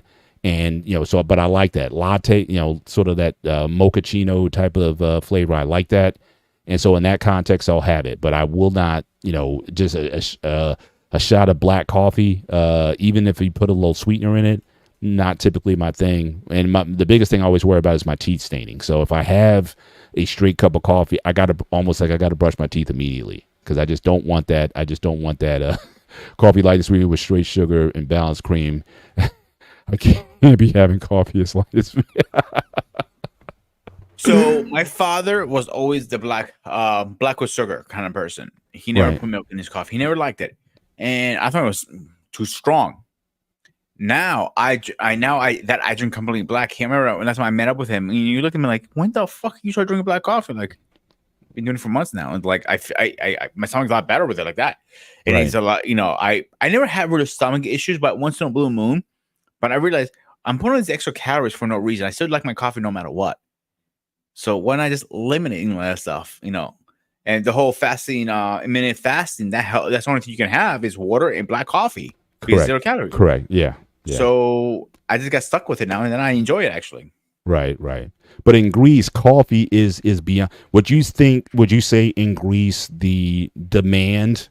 Because obviously it's a smaller country, but the demand of coffee, like per person, like what a person will consume, is a part of the religion. As high or high, or high or higher than it is in the U.S. Is coffee that important to Greek culture? I guess there are 3 things in their religion, right? Is their coffee, their cigarettes, and when they can hang out with their friends. That's their religion because Greek are very social people. I'm not gonna deny that. Staying home playing, on your computer and playing video games like this is not a thing. And like your friends going like, what the fuck are you doing? Get your ass out there, man. Come on, let's play some soccer. Mm-hmm. So at least the first 2, you learn at a very young age. Because you watch your parents, sitting home, laughing, like talking, gossiping, whatever. Mm-hmm. So it's a part of the culture. So when did you? Yeah. So once the kids start, because I remember growing up, like coffee was almost like an adult beverage. Like you didn't in my like in the 70s, like you didn't give a kid coffee, at least not on demand. Like every once in a while. You can say, yes, you can have a cup of coffee or a small cup or sip of coffee. but it was considered like an adult beverage. Like you didn't go around just giving, because again, we knew about the caffeine and somewhat of the addictive nature of it, but I don't know if it's such a demand now. Do people now limit coffee intake from kids? But when does a child become introduced to So coffee in Greece? with me, it Like was on a Greek very culture? young age. A very young age, because I had stomach problems back then because I was issues. And so one of my mom's doctors recommended give him American coffee. I'm like, she's like, what? Give him American coffee, and that fixed most of my stomach problems. So I've been drinking coffee since I was little. Like Wow. so, but I wasn't addicted to it. Hmm. Am I addicted to it? A little bit now. Yeah, I'm not gonna deny it. I need my coffee in the morning. I need my fix. Come on. Give it to me, Paul. Yeah, Give it to me, yeah. Paul. Look, yeah. Yeah, so I'm looking at so EJN, he started at 14. Yeah, teenagers. Yeah, I'm not saying teenager. I'm saying like kids. You didn't give No, I was kids a a couple. kid That's what when I'm they saying. gave it He's to me. saying he's like so definitely under age 12, if not younger, when you Oh were yeah, I getting was it. at least 6 when they gave me my first cup of Yeah, coffee. that's what I'm saying. Like, so it used to be like it was almost like don't give, like, just like you didn't give alcohol to a kid too early, you didn't give coffee to a kid too. At least that's the way I grew up. My Now I don't parents know. did. I don't know where it is now, but it's that integral to Greek culture that coffee is a so that's so basically it's a lot of stimulants, right? So you got the stimulant from the caffeine in the coffee, you got the cigarettes with the nicotine and whatnot. So it's so it's pretty hard to grow up in Greek culture without either being a non-smoker and let alone a non-drinker of coffee. You may abstain. So what's easier to abstain from, coffee or alcohol? I say alcohol. Alcohol's Alcohol is very easier to abstain from. That you'll see. yeah. I except me going on my vacation to Maryland. Before that was a whole year before I even touched a drop of alcohol because I don't really go to bars that much. Mhm. So, or have alcohol in the house. Like if I have company over, I don't really have any alcohol in the house. Mhm. Like once in a while, I might buy like a 6-pack because I'm going to cook with it, and most of it is because it's going right into food. And I might have one beer, and that happens once every couple of years. I cook with alcohol. I don't really cook the alcohol in the house, Right. so I don't really drink. Like I was thinking about going out next Friday, having a few drinks with a couple of buddies, but let's see what happens. Mhm. Because most of the times I'm on with you guys streaming. Right. Right. So coffee, I've been on the streams, and my coffee is right here. I'm Yeah. drinking it. Yeah. Yeah. There's Yeah. nothing wrong with I've never had that. Like I said, once a week. Like I said, I will have some sort of coffee concoction of some kind. But outside of that, like it's not something like, again, I got to have it. I got to have it every day. Never had that. But I want to get back to this work issue. This work life balance. So again, folks are going to start their day off with their coffee or whatever. But typically there's going to be a break in the afternoon. So let's say somebody who works like in a company, like what's the typical work week? Is it 40 hours, 50 hours, 60 hours? Like what is about 40 hours, Monday through Friday for a company like IT, like yourself. So you'll be done by 3 o'clock usually. 3 o'clock? Yeah. Wow. That's definitely not the case here. I mean, you're talking, you'll put in at minimum, you'll put in like an 8 to 9 hour day. And then again, depending on the demand, you'll work longer hours after that. Like I said, in America, trying to have a work-life balance here, they may talk about it. They may try to institute it into the company. I know some companies are relatively progressive about family time and leave and flex days and things of that nature to utilize. But depending on your job, you're gonna have that you're talking overall. If you add the commuting to it and whatnot, it wouldn't surprise you if the average work week, and you guys correct me if I'm wrong, 60 hours. Again, if you add in the time, commuting time, getting on, and if you work from home, it's even longer. Because that was the one thing that the pandemic for all of us did. It definitely. Now, I got used to it to the extent where, like, I don't feel the fatigue because, again, having to drive to and from work or whatever, I don't feel the fatigue from it. I said then, I'll give you an extra couple hours of work every day, just as long as I don't have to commute, because that's saving me gas. That's saving me money. That's saving me wear and tear on my car. So for like I know in 1 year, I don't think I drove like not even 6,000 miles. I mean, it was such a Yeah, so I mean, it was definitely but yeah, working online, you'll definitely work more, but you won't feel it. You take your breaks. To me, I think working from home for again, depending on the industry that you're in, like says if you're in IT, I think it's very easy because even now my team is spread out like all over the world. I got developers in one country, I got a warehouse in another portion of the country or whatever. So more times than not, we're not in person to have to meet. I get it if you're like in a creative space where there's design or whatever, you need to collab on certain things or whatever. So I get that person to person interaction that you need. But more times than not, I don't see the need for it. But nevertheless, you will work more hours. I mean, I can easily do a 12-hour day at home in 12 to 14 hours without thinking. As far as being available. Now, if I got a team in India, that may increase the workload more because, again, they're 10 and a half hours from me. So I'll have a meeting at midnight and it's like, 8, 9 in the morning over there. So for me, it just became prudent. Plus, I'm a night owl anyway. So I don't mind staying up late to have those meetings or whatnot, and then I get in, the office 9:30, whatever I do now. See, here's the difference about here in Greece. Once you get off, you're done. You're not going home to work. You're not going to bring your laptop. You would tell your boss to go fuck yourself on the spot if he told you to do that. You wouldn't be doing none of that stuff. Like, now, is that by law or is that by just culture? Like, do they have like mostly that I know of? Right, but there's no laws that you know of that says like, hey, once you leave the office, you're done, or there's hours where they respect your time off, whatnot. Because they can probably give you a call and ask you a question or something like that. Yeah, that's not really like it's not gonna be the end of the world if they call me like, hey, I got a quick question. Like, what's up? X, Y, and Z. Okay, yeah, X, Y, Z return or whatever.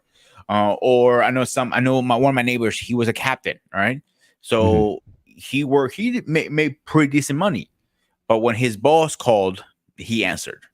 Yeah, because he was a private cruise, so he had to answer whenever time it was. Like, hey, by the way, we're gonna be going and like in a couple of days. Can you get ready? The ship ready? We're going out. Okay, yes, sir. No, sir. Kind of thing. You know what I'm saying?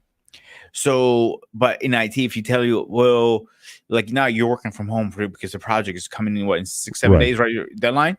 Yeah. So you tell me you're gonna but Paul, we need it by this, but you have to work from home because like, yeah, no. Excuse me? No, I don't get paid for that, so you're not doing that. Simple. When I clock out, I go home. I go home. That's my home, my sanctuary, my Zen place. I'm not bringing that home with me. There are very few jobs out Greece. They say I work from home. I mean, like really few. It's like you're literally fighting for that tooth and nail. Yeah. Here is very common, not in Greece. Exactly. Yeah. And again, you have to really fight to make those pays. Like I know people go on vacation. It's like, yeah, I'm going to be out of the office for a week. I'm going to another country, but then they'll say on the top, but you can still reach me though. Like they'll have like the Microsoft Teams app on their phone or Zoom on their phone or whatever. So it's like, you can reach out if you need me for something. Obviously they're not bringing their work laptop with them or whatever, but there's never that cutoff to where you can never meet him. And again, it might be because of IT. I mean, the thing with IT is it's like it's 24 hours, right? I mean, your computer systems never take a day off. So if they say like if your computer systems never take a day off, then you don't necessarily take a day off, or you have to stagger it in such a way where you're covered. Someone will cover for you while you're out. So it takes a lot more coordination in order to, like I said, we're my wife and I were actually planning a Mediterranean cruise in December. So again, I could very well be in Athens early in the year. So if I do that, I'll definitely be reaching out to you. Maybe we can do a show from there or something like that. I'll say, hey, I'm in Greece. We switched up. I'm in Greece. You're in the U.S. But in any event, we're trying to realize when you start asking people the same questions we're talking about now. I'm like, do you work from home? They're gonna look like, what is that? It's not a thing. Like I hear like from a lot of my friends, CQ a great one because he has 3-level house. He goes, man, I had rush hour today. I'm like, the fuck you work from home? I'm like, man, the dog got in the way, the kid got in the way, then the wife got in the way, then I tripped over the toy. I had to go downstairs, then check it and I left, gun downstairs, turn the computer, go up to get coffee. I'm like, you lazy fucking asshole, go to him. I'm like, that's your rush hour. And my rush hour is actually real rush hour. In Going to traffic. work. That's why I like working nights mostly. New Jersey Turnpike, Guard State Parkway. New York is the worst. Yeah, and now it's bad now. Yeah, it's bad now because again, kids are back in school, so oftentimes your local traffic because of the school buses. So the local traffic oftentimes is worse than you actually get on the highways. Once you get to the highway, you're kind of home free, but sometimes it's getting out of your areas. But again, like in America, it's like, especially depending on the industry you're in, it's like work is a constant. And again, it's something that you have to really with intention carve out your space and carve out your time. There were times where I've been at companies where guys would have like several weeks of vacation days stored up that they earned, but they couldn't take because of the needs of the projects that they were on. And there was no compensation. Now, I think some people would actually make the trade-off. Let's just say, okay, I got this vacation time that you're telling me that I can't use. Okay, well, can I be compensated for it? Or now this is an idea that I really thought that because I at the same time I've known people who run out of vacation time very quickly because again, they depending on their job, they travel a lot. And they run out of days. In fact, they're looking for days. What if you had a deal where I could sell my vacation days? So let's say if you only got you use up your 2 weeks or whatever vacation allotted or whatever, but for whatever reason, I never got mine to use mine. And in some companies, they let you roll it over, but only a certain amount. Some companies, it's like either use it by the end of the year or you lose them. But what if I could sell them and get compensated for my vacation days that I do not use?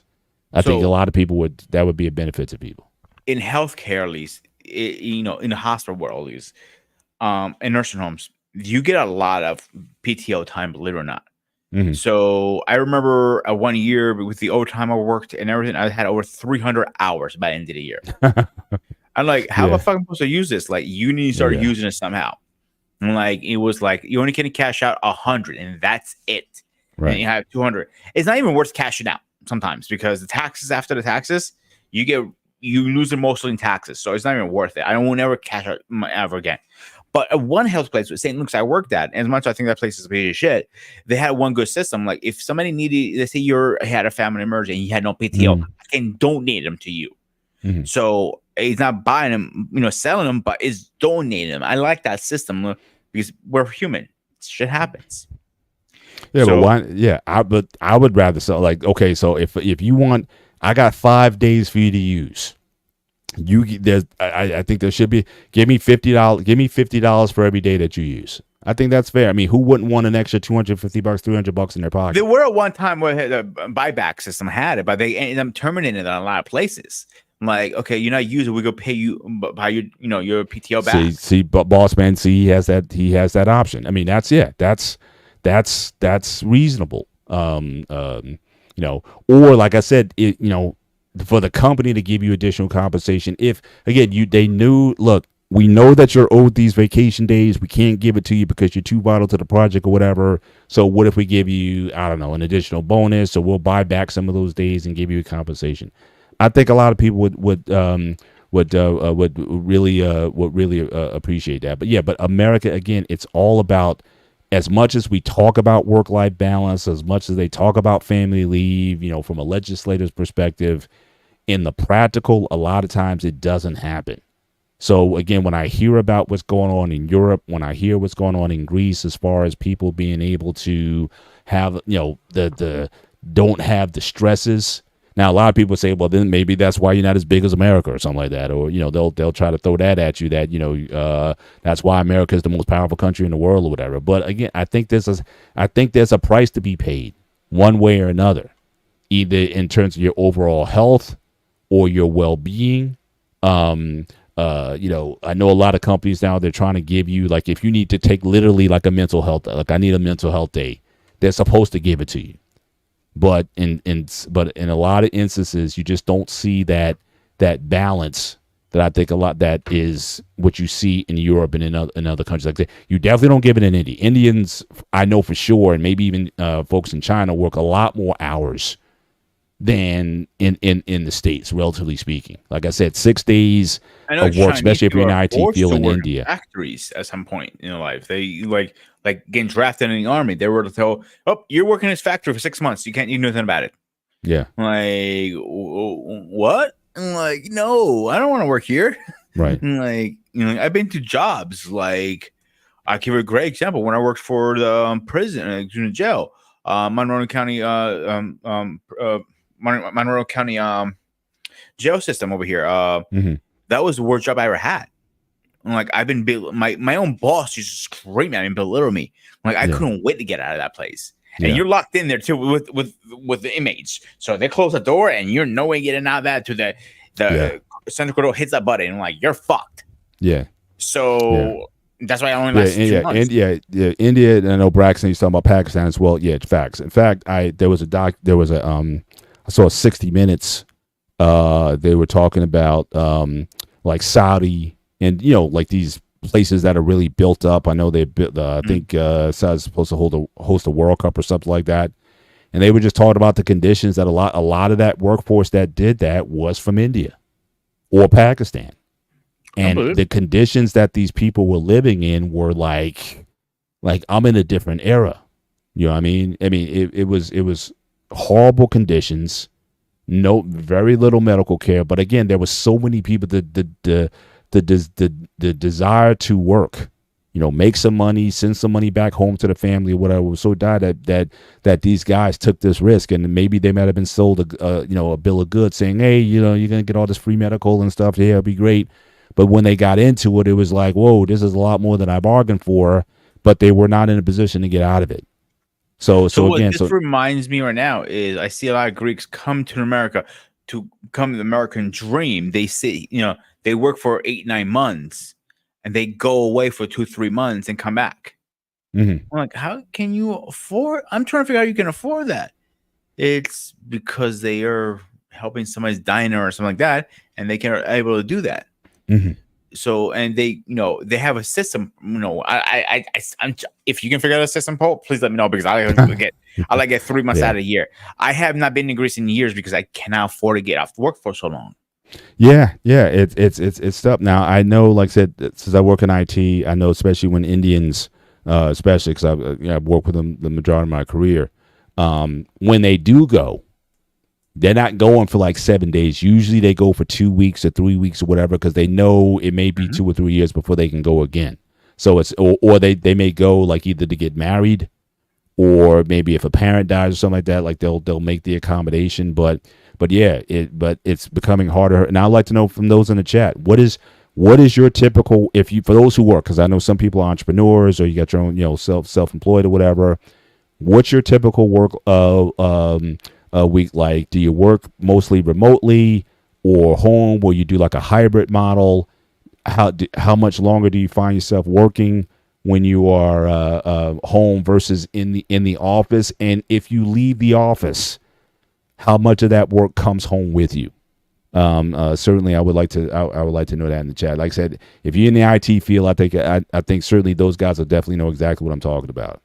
But if you work in another sector of business, are you finding the challenge of trying to maintain, especially if you have a family, if you have a young family, like my wife and I at this point, we're also kind of empty nesters at this point. So I mean, we can work as long as we want. I don't have to take my daughters to dance recital practice or gymnastics practice or running them around. There's no parent teacher meetings that I have to attend anymore. So I'm kind of at liberty to kind of do what I want. If I need to work a lot more time, I don't have to, check with anybody here at the house. It's just that we do. And my wife, when she has deadlines that she has to meet also, she does what she has to do. So again, boss man, I work mostly from home with a max of 1 day. Depending on the industry, that could be ideal. But when you're home, how much time do you make yourself available? So is it 8 hours, 9 hours, 12 hours, 24 hours in terms of your availability? Because a lot of times it makes it difficult to plan things. Like you might want to go out with your wife to a movie or to dinner or something like that. And that's where my question is to everybody right now is, what are you willing to sacrifice? Like I know I have sacrificed a lot of time just to pay the bills and have a roof over my head and food, Mm-hmm. and yes, that's what I need to do. And you take But care of your how mom. many? So. Yeah, like, and I'm not saying this is one is the main reason why my my last serious relationship ended, but that was Mhm. one major reason because I worked a lot. But again, I paid her car, she got her rings, she got this, she got that. That job, I worked overtime, paid for shit. Right. So you complain you want this stuff, but you complain because I work too much. You can't have it both fucking ways. Can't have I'm both sorry. ways yet. Yeah. Yeah. So I felt like I was doing the right thing. Take care of my mom, take care of her, paying the bills, doing this, doing that. And like I don't want to get into too much details, but you get what I'm trying to say. Yeah. So, yeah, but that's always been it's funny you mentioned that because obviously we're in these spaces we always talk about relationships and whatnot. It's like the women talk about they want a high value man. But the problem with that is a high value man is oftentimes they're going to work a ton of hours. So, you have to then decide, what do you want? If you want that 6-figure earning man, $250,000, $300,000 a year, that's the kind of man that you quote unquote need.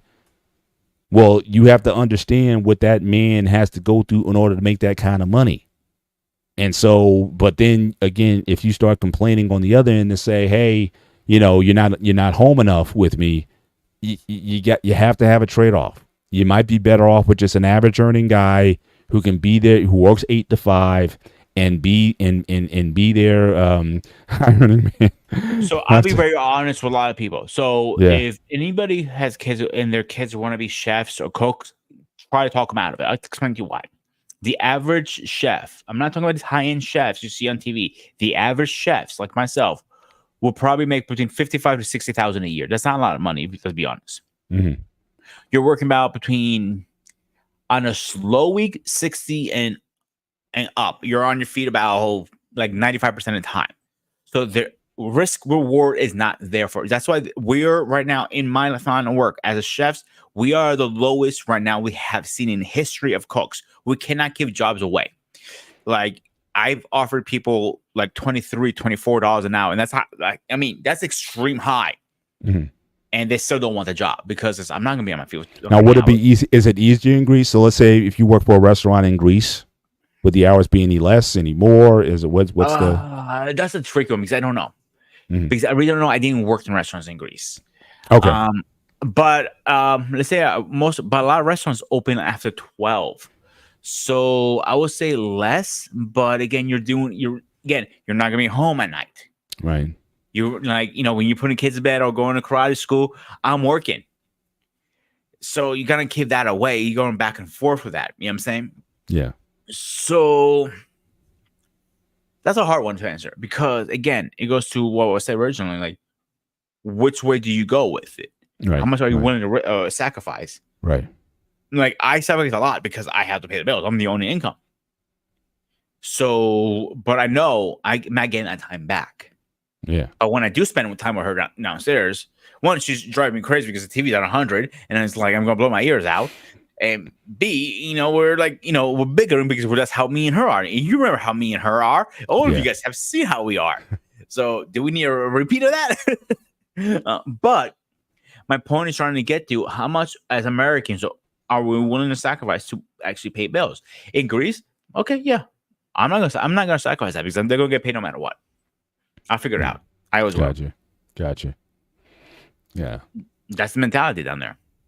Yeah, it's very different from here, and it's the story that I've heard. So again, any region in the world, I'd be certainly curious about. Like in Africa, like what the typical work day is like there. But again, a lot of it is going to be in depending on what your job is. Mm-hmm. IT, tech, lawyer. If you're a doctor, lawyer, whatever, your hours are going to be high. That's just going to be that just goes with the with the job. I see very few 9-to-5 doctors or lawyers or whatever. That's just especially if you're working on a case or whatever.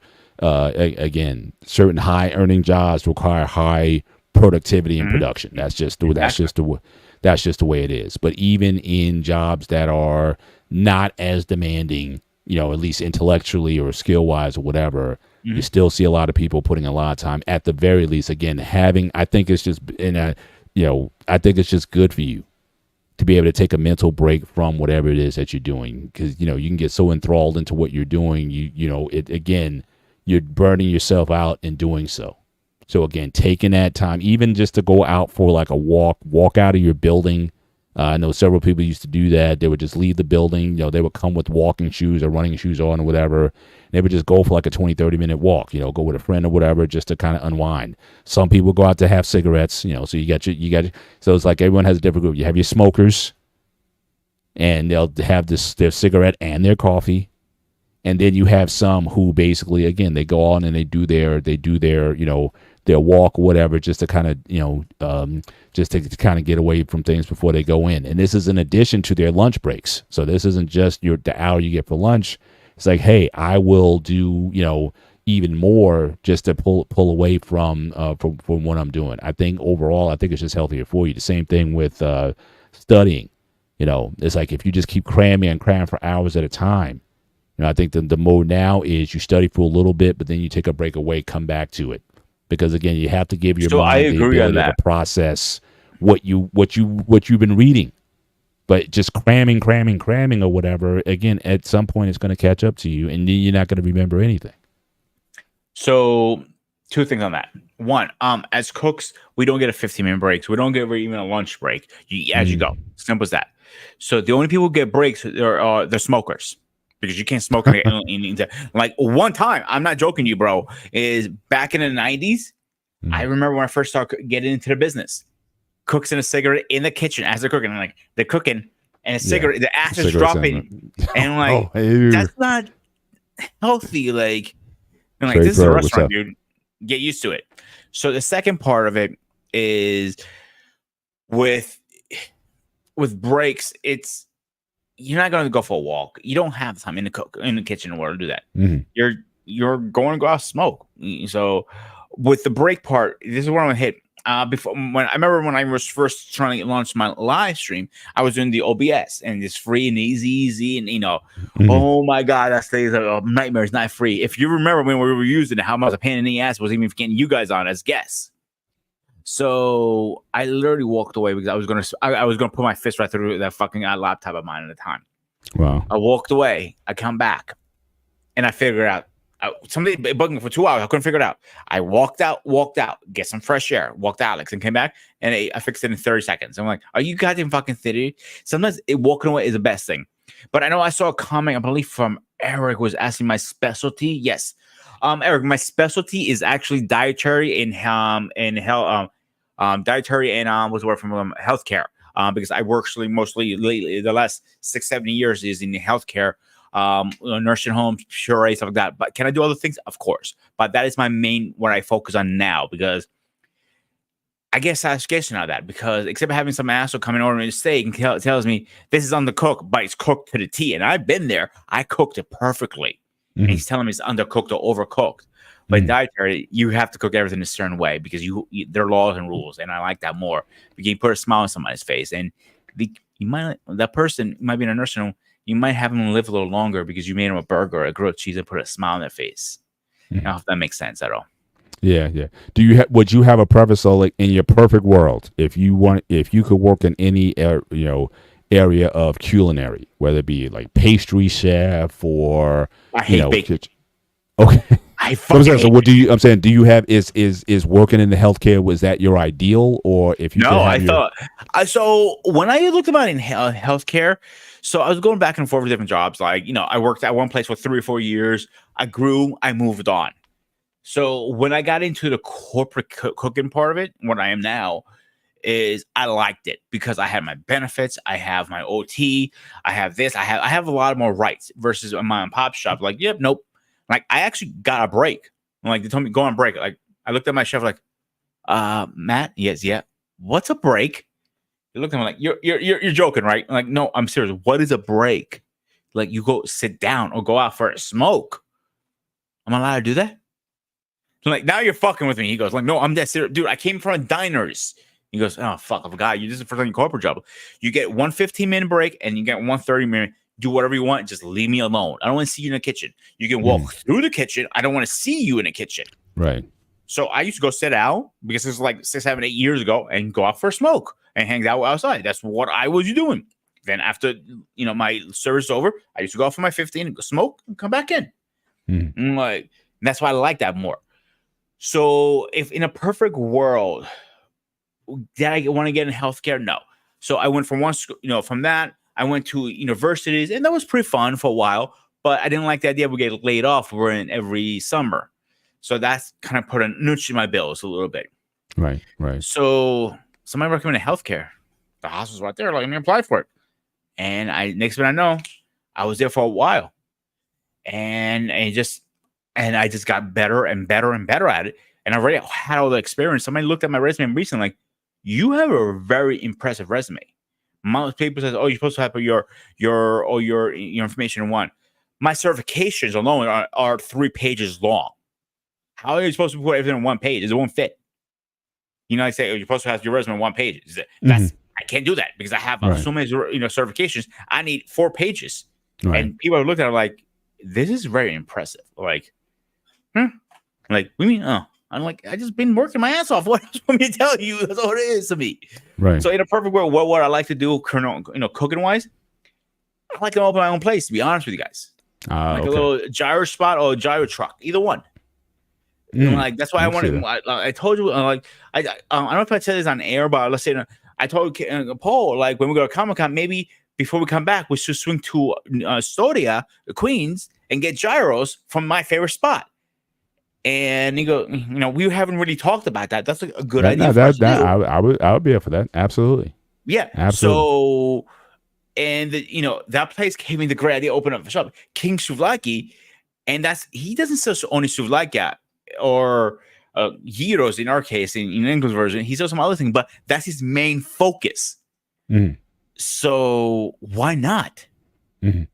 But I cannot do it in PA. I know that not in my town, it won't work out. If I do it in my town, I have to be in a local. Truck won't work around here because it's a small town. Right. But if I did it, say I moved back to New York, for example, I don't see that happening. But let's say I did move to New York or New Jersey, I can see that happening down there more. Or Maryland, where I want to move to is Maryland one day. So I can meet DC's like literally 45 minutes where I want to move to. So I can drive into Maryland, 1, 2, 3, and do it right there. Or DC, or whatever the case is. I have options for that. The truck is a nice option. This spot doesn't work. How much capital are you looking at if you want to get? Because I know you shared with me if you want to open up your own garage or auto shop or something like that. I know you talked about the money that's required for that, but if you want to get like a food truck, what are you looking at? If I do it from scratch, a brand new truck from scratch, depends on the equipment, brands, and everything. Let's say on a very, very, I'm going to overbowl because I don't know the numbers completely off my head. Maybe 100, 150,000. Okay. Give or take. Okay. That's pretty reasonable if you really think about it. That'd be a startup. Yeah. But now if you do a restaurant, not a food truck, a restaurant, you're probably looking at close to like 2 or 3, maybe 5. Yeah. Because electrical and all that stuff. Right. But I can certainly see, obviously, there's benefits to the mobile because, like I say, you could certainly take it with you. And if you if you decide to move to another area, whatnot. Most people who do a food truck buy a used food truck. They don't buy a new one at first because it's cheaper. You can buy one for like maybe, I don't know, 60, 70,000. Gotcha. Yeah. And that's on beat up, really bad condition. So you have to put some elbow with this in. Absolutely. You want to read the next question, by the way? Eric has he has a question for you. What is your favorite cuisine to cook, or the one that inspired you to study first? For me, it was Thai. So I know, Eric, he's really big into Thai, Asian food. Asian cuisine is a big thing with him. He's really into Thai food. So for you, so your favorite thing to cook, and then what inspired you to study first? Like, was there a type of food? So I didn't study. Newsflash. I learned it as I went. So I was working through business, and so I started busting tables. From busting tables, I went to serving. From serving, assistant manager. I did everything front of house for years. So eventually, when I lost to high school, I had to go back to the restaurant. That's what I knew. The only job was dishwasher. I'm like, I hate doing dishes. I hate doing dishes at home. Imagine me doing them, and they get fucked up pretty fast. Like, you guys soak them for like a couple hours in degreaser, and if one advice I'd give anybody who works in a restaurant. Don't ever, ever, ever put your hand in degreaser. It's going to burn your skin right off. drain the shit out of it, and we eat off that. That's a fucked up part. Mm. So I looked at those guys over there, like they're making more money than me. I don't like that. I'm like, and they're working less than me. I don't like that. Right. So I bugged my boss. Her name was D. I went like, D, come on, let me teach me something. Like, so I start creeping on the line a little bit. Show me here, show me there, show me this, show me that. So eventually, she didn't want to promote because she knew she was going to lose a good worker from the dish area. Right. So she had a choice. She's like, I don't promote him, I'm going to lose him no matter what. But if I do promote him, I'm going to lose this one. She was in a rough spot. So she goes, you know what? Promoting, I can deal with having a dishwasher. I need a cook. And I just involved him. I didn't study. What inspired me was money. To be straight up, money. It was good money at the time. It was easy money and good money. So cooking, and then I started like cooking. And like, okay, I'll give a great example. During the pandemic, all the restaurants were closed. So everybody was asking for Chinese. Like, well, I know a lot of Chinese. And like, I grab my phone. I go, just start searching for recipes. And I did orange chicken for the first time. I winged it. I a little of this, a little of that, and so I follow the recipe, but I don't measure things. I just do it by eye. You do it by eye. Yeah. So and I whipped out and I looked at her like, how is it? And I'm like, and they're eating. I'm like, guys, how is it? And I'm like, this is first. I'm curious because I never fucking made orange chicken before. He goes, right. They're not talking. And like my ex goes, they're not talking to me. Is that good? So shut the fuck up. I'm like, oh, okay. One of my best dishes people go for crazy for is my crema la vaca. It's okay. I don't know if Brace is here still, but we and her have a kind of argument. My marinara would be better than hers. My Alfredo is definitely better than hers. I will fight anybody over that. I have an effort in it. I had a challenge with an Italian chef. I mean, legit Italian from Italy. Says he can make better pasta and better Alfredo than me. I go, paycheck to paycheck. He goes, what? I want paycheck to paycheck. Here's my hand. Shake my hand like a man. I will bet my paycheck versus yours. My boss is right there. She goes, bad idea. And I'm like, no, great idea, because I'm going to be walking away with a lot of money. She goes, oh, man, someone's going to get fired. I know, or someone's going to throw a punch. Mm-hmm. So, he did his song. I did mine. We put her in front of her. She tried his, tries mine. She tries mine again. She tries mine again. I go, Vinny, you're not going to try his? He goes, shh, you're fired. Wow. She was joking around, of course. She said, it goes, like, this is that good. 4 more people tried it. He goes, are you guys going to even try his again? He goes, no, we already know who won. I like, pay up. And he goes, my wife's going to kill me. Like, don't worry, your wife's not going to kill you because I'm not taking your money. I just want to brag it on. I just want you made a Greek did a better pasta than an Italian. That's all I want to hear from your mouth at this point. And he was literally biting his tongue like, a Greek did a better pasta. I'm like, no, nice and loud with your man voice. Come on, like a big boy. Oh man, I never let him live that one down ever. Right. But I don't believe in culture thing in cooking. I don't care if you say, I'll give you or African, Jamaican, whoever can make a better jar than me, so be it. I'll give you credit. Right. If I can make a better Chinese food than an Asian person, give me fucking credit for it. Where you come from? If you love something you can do it.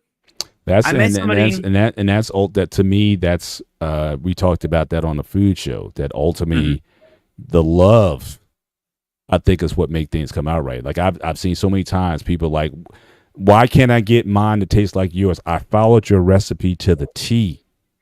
Mm-hmm. The exact measurements and everything, but again, it's not about the measurements; it's about the love that you put into it. Your passion, you put yourself into it, and a lot of times that's what makes the difference in terms of the taste and the flavor of the food that comes out. I'll give you that. So when I cook for people, like let's say you and your wife came over, for example, right?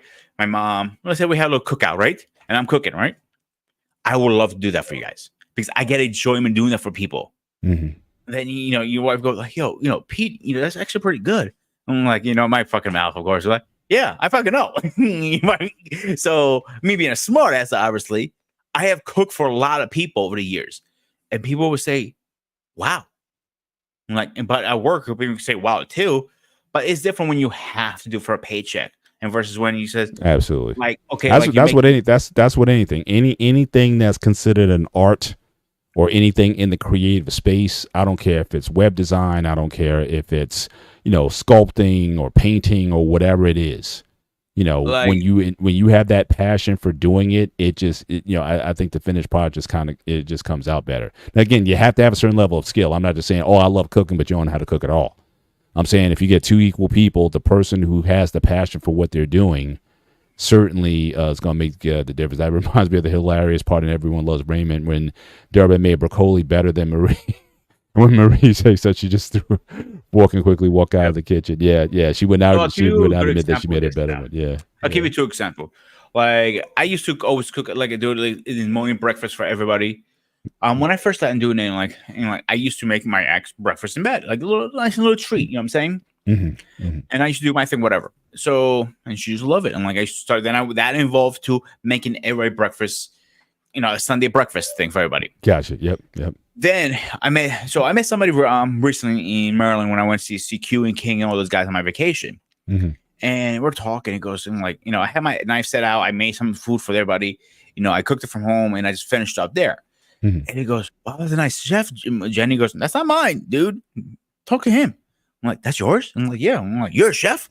I'm like, yeah. He's like, can I ask you a question? I'm like, he's bugging me about a question. I'm like, dude, like, first of all, space. Little space. I'll answer any question you want. Just let me get some space. Right. So we start talking. He goes, and I tried his food the next day. I'm like, dude, this is actually really fucking good. You can make a restaurant. You can make recipes. His issue was like, he doesn't want somebody telling him like, oh, I don't want this in the food. He wanted, I don't like onions, for example. But that's the problem in most people who want to open restaurants and they never worked in a restaurant. Yeah, it's trying to turn a passion into a business. You can have some limitations that may come with that because again, it's not about what you enjoy; it's about what the client enjoys. So, second advice I'm giving to anybody who says, "I can't open a restaurant." I always ask question people: have you ever worked in a restaurant? Nope, it's easy. Like 6 months, you'll be out of business. I went to them. Usually takes 3 only. Because you've never worked in a restaurant, you don't know the in and out, how much to order, the overheads, the waiter fees. Waiters don't make more than $2,000 or $3,000 an hour because they make tips. Mm-hmm. But a dishwasher. Do you need a dishwasher? Sometimes some very small places, the cooks will do the dishes. I don't recommend it because the health department will really rip you a new one and fine you when they see that. It's cross-examination. Mm-hmm. But that's a whole different topic. But where I'm trying to get to, if you never work in a restaurant, get somebody who can, get a partner who's been in a restaurant business and then figure the numbers out. It's like me telling you, I'm going to open a computer company. I never worked in a computer company ever in my life. What do I know about computers? You know what I'm saying? Then that where you come in, like, hey, you know about IT, bro. Let's go 50-50 partners. I'll put 50 and you put 50 when we open a computer business. Okay, that works.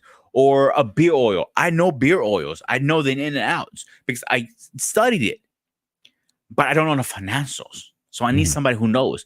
That's why Dan C. Bearded, he does that for you. He pays a little fee for him and he works the numbers for you guys. He tells you this is what the state needs. So I want to give him a shout out for that really fast. Right, and I asked him, like, I usually charge, but I'll give you some information for nothing. Goes, I'm like, you need at least 20 to 30,000 just get your permits for beer oil. And people are like, you need a permit? Not yet.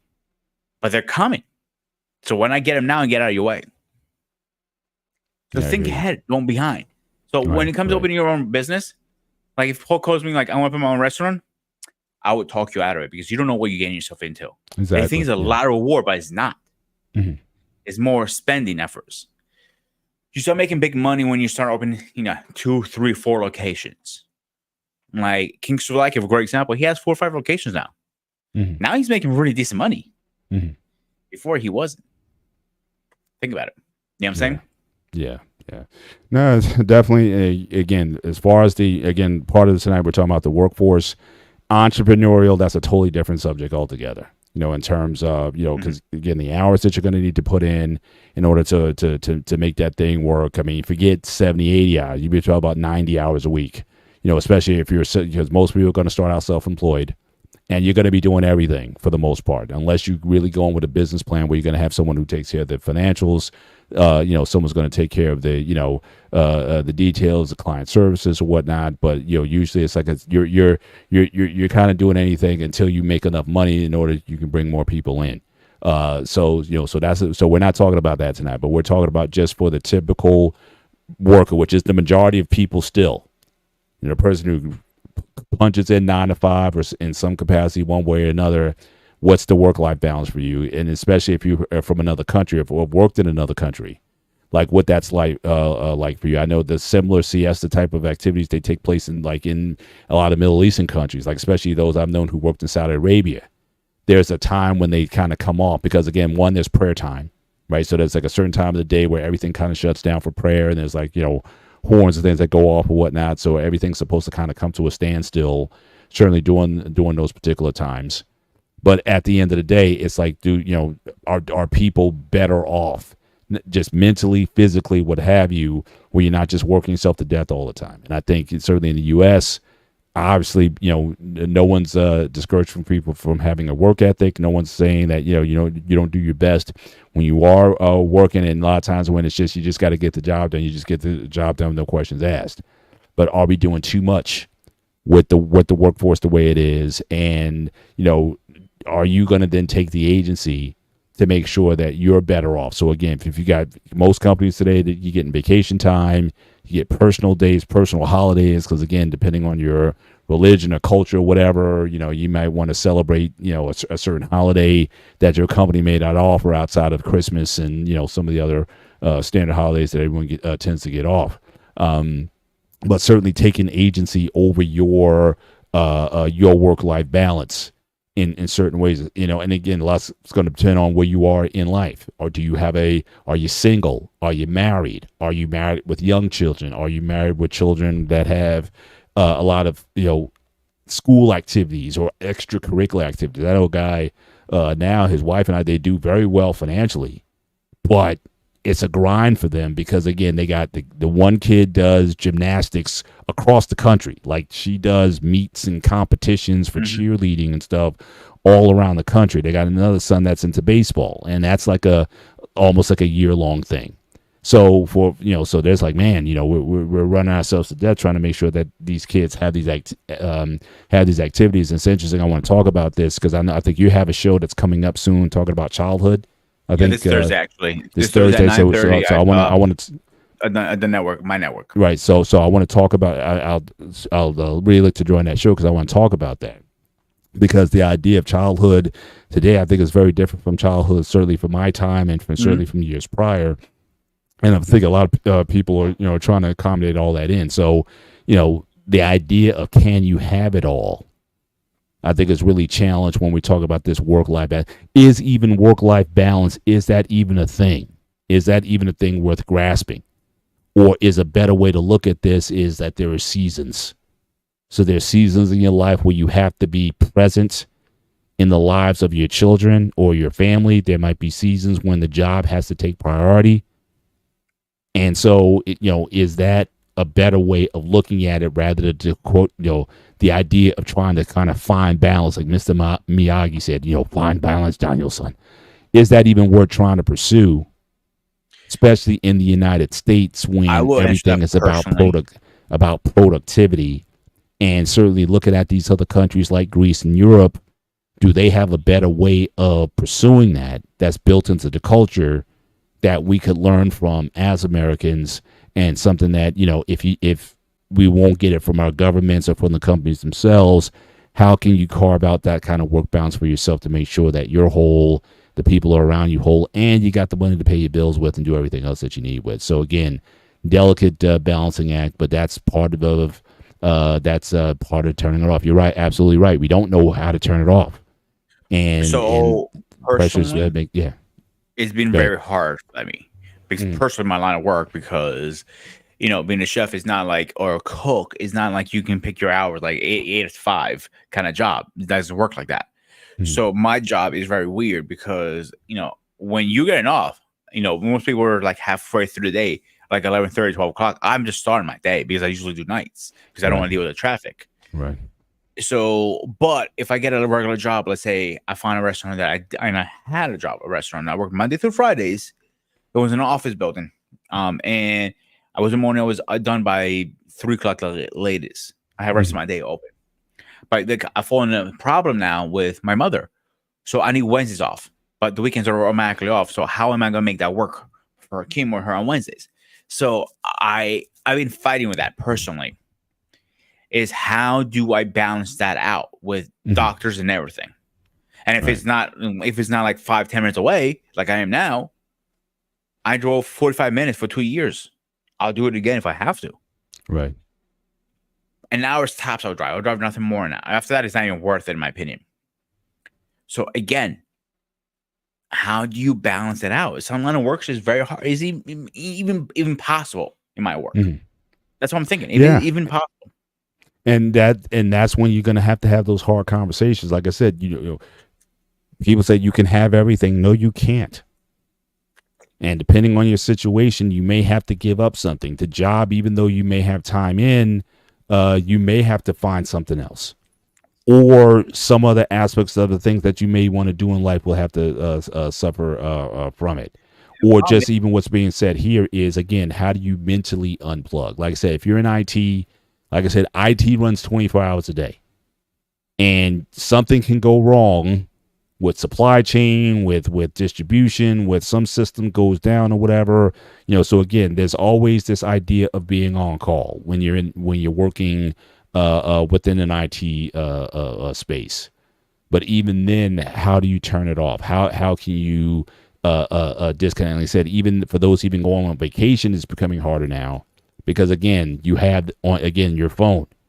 There's Teams, there's emails. Like right now, I don't even have email. I have Teams, but I don't have email because again, we get hundreds of just like system generated messages that just seem to come up on a regular basis. And so I don't need to have those distractions. I don't need my phone beeping continuously or vibrating or whatever because an email that doesn't even apply to me doesn't even come in. So I don't even put email on my phone. So I literally, for me to see email, I literally have to be on my computer. But again, a Teams chat, I can manage. I can work with that. So that's just one of the things that I do to make sure that I'm not constantly sort of drawn in or inundated with stuff. Or if I have things to do over the weekend, like I also make sure I communicate. Look, I can work this weekend, but from 7 a.m. to 3 p.m., I'm not available. But from 3:30 onwards, I'm available for the rest of the afternoon and into the evening. And you just work out those terms to make sure that everyone is on the same page in terms of when everyone's available. But just to expect me to be available without a parameter that you don't call out and communicate, no, I'm not going to always be available. If you send me a message or something like that at 7 a.m, I'm still getting my REM sleep in at 7 a.m. So if you want a more immediate response, you need to work within the parameters that I am available.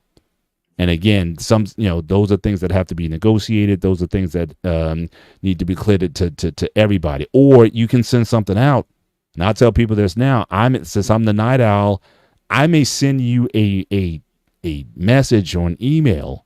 I do not expect you to answer it until you're in your work zone or your work operation.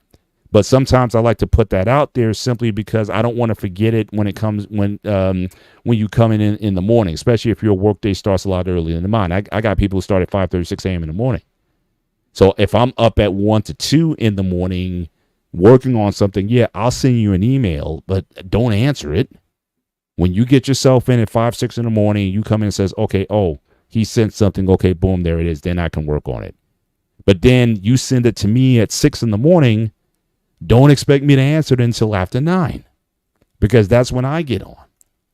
And so all those things need to be managed. All those things I think need to be worked out, especially when you're in, like I said, such a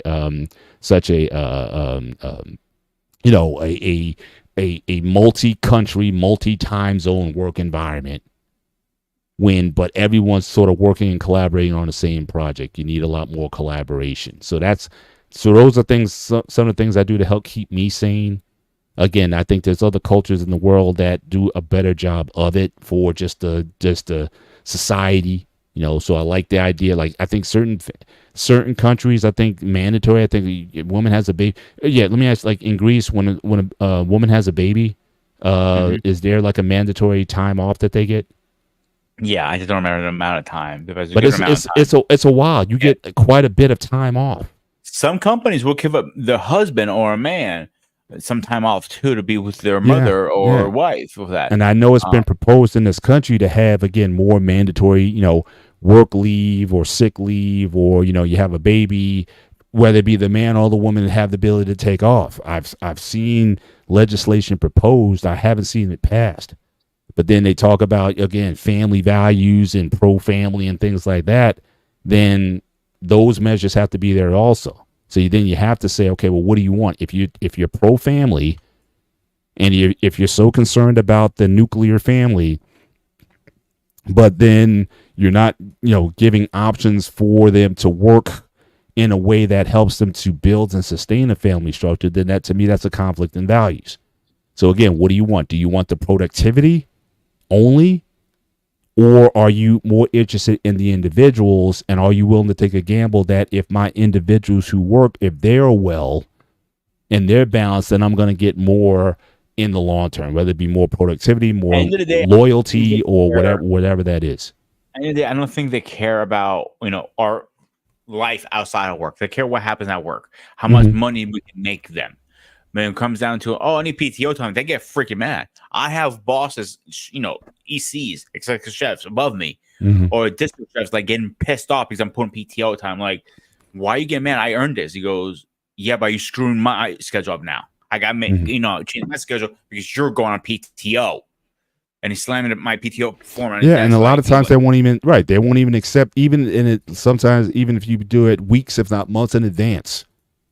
They're either late oftentimes and certainly giving it to you, or they'll say, oh, I forgot about it, or they'll say, even if they give it to you, then they'll try to come with some sort of excuse saying, oh, I know I gave you your PTO off, but then, hey, we're in a crunch here, whatnot. I really need you here. I don't think I can honor your PTO. I mean, things like that, I think you need to have conversations in terms of whether or not you want to leave that kind of place, if that place is still going to be for you or not. Again, you're going to have to come to a situation where you're going to have to make some choices in trade-offs.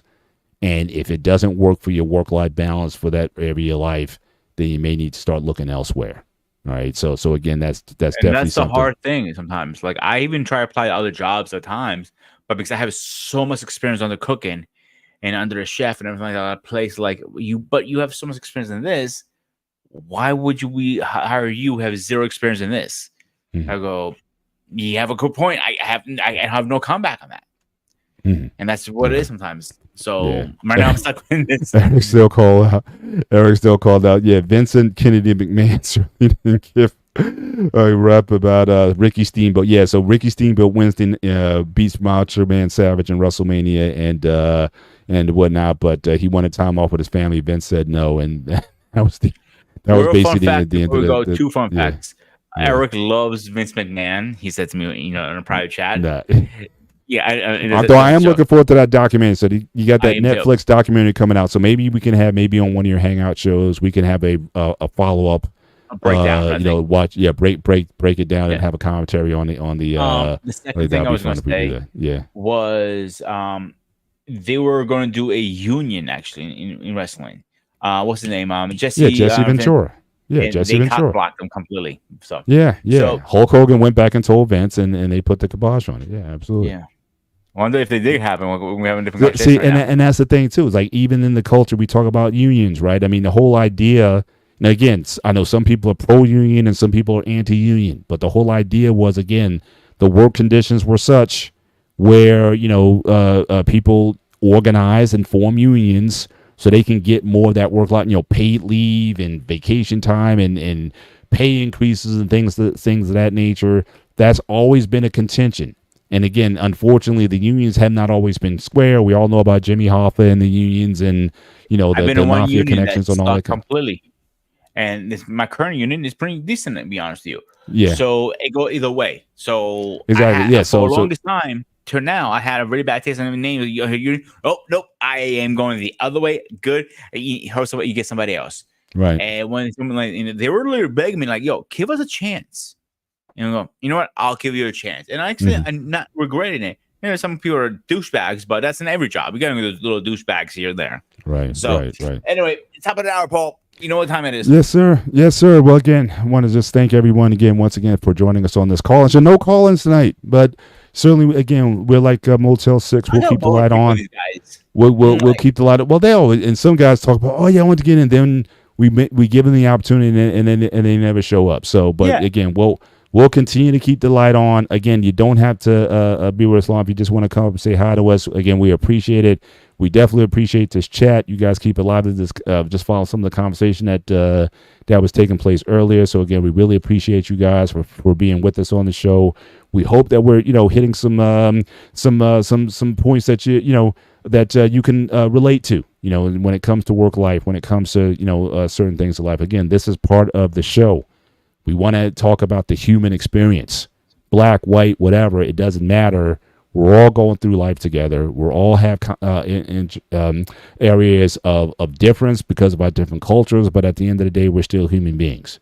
And certainly, we want to have we certainly want to have a safe place where we can have these sort of conversations. Me and Peter, we're just in the time that we've done this show, we find out we're certainly a lot more alike than we are different. We're definitely looking forward next month to Comic-Con. So we'll be certainly hanging out there, getting to know each other even more. 4 weeks, guys. Make sure if you're at Comic-Con, come say hi to us. Send me an email. Please tell me you're going to be there so I can look for you. I'll hunt you down and I'll choke slam you myself. Yeah. And Eric, you made a great point earlier. So if you really want to meet girls, you talking about meeting girls earlier? Yeah. Meeting a girl at Comic-Con has to be the best if a girl's if you're a geek, what better place there is in the world to go to Comic-Con and meet either Comic-Con or a WWE wrestling if she's into professional wrestling, or Comic-Con or any of those kind of spaces or whatever. And if you're into that, is like I said, it's easy to meet somebody of the opposite sex when you're doing a group setting, like even Comic-Con. You're right about that, or wrestling, absolutely, or Pokemon cards, or absolutely giving your head, or whatever it is.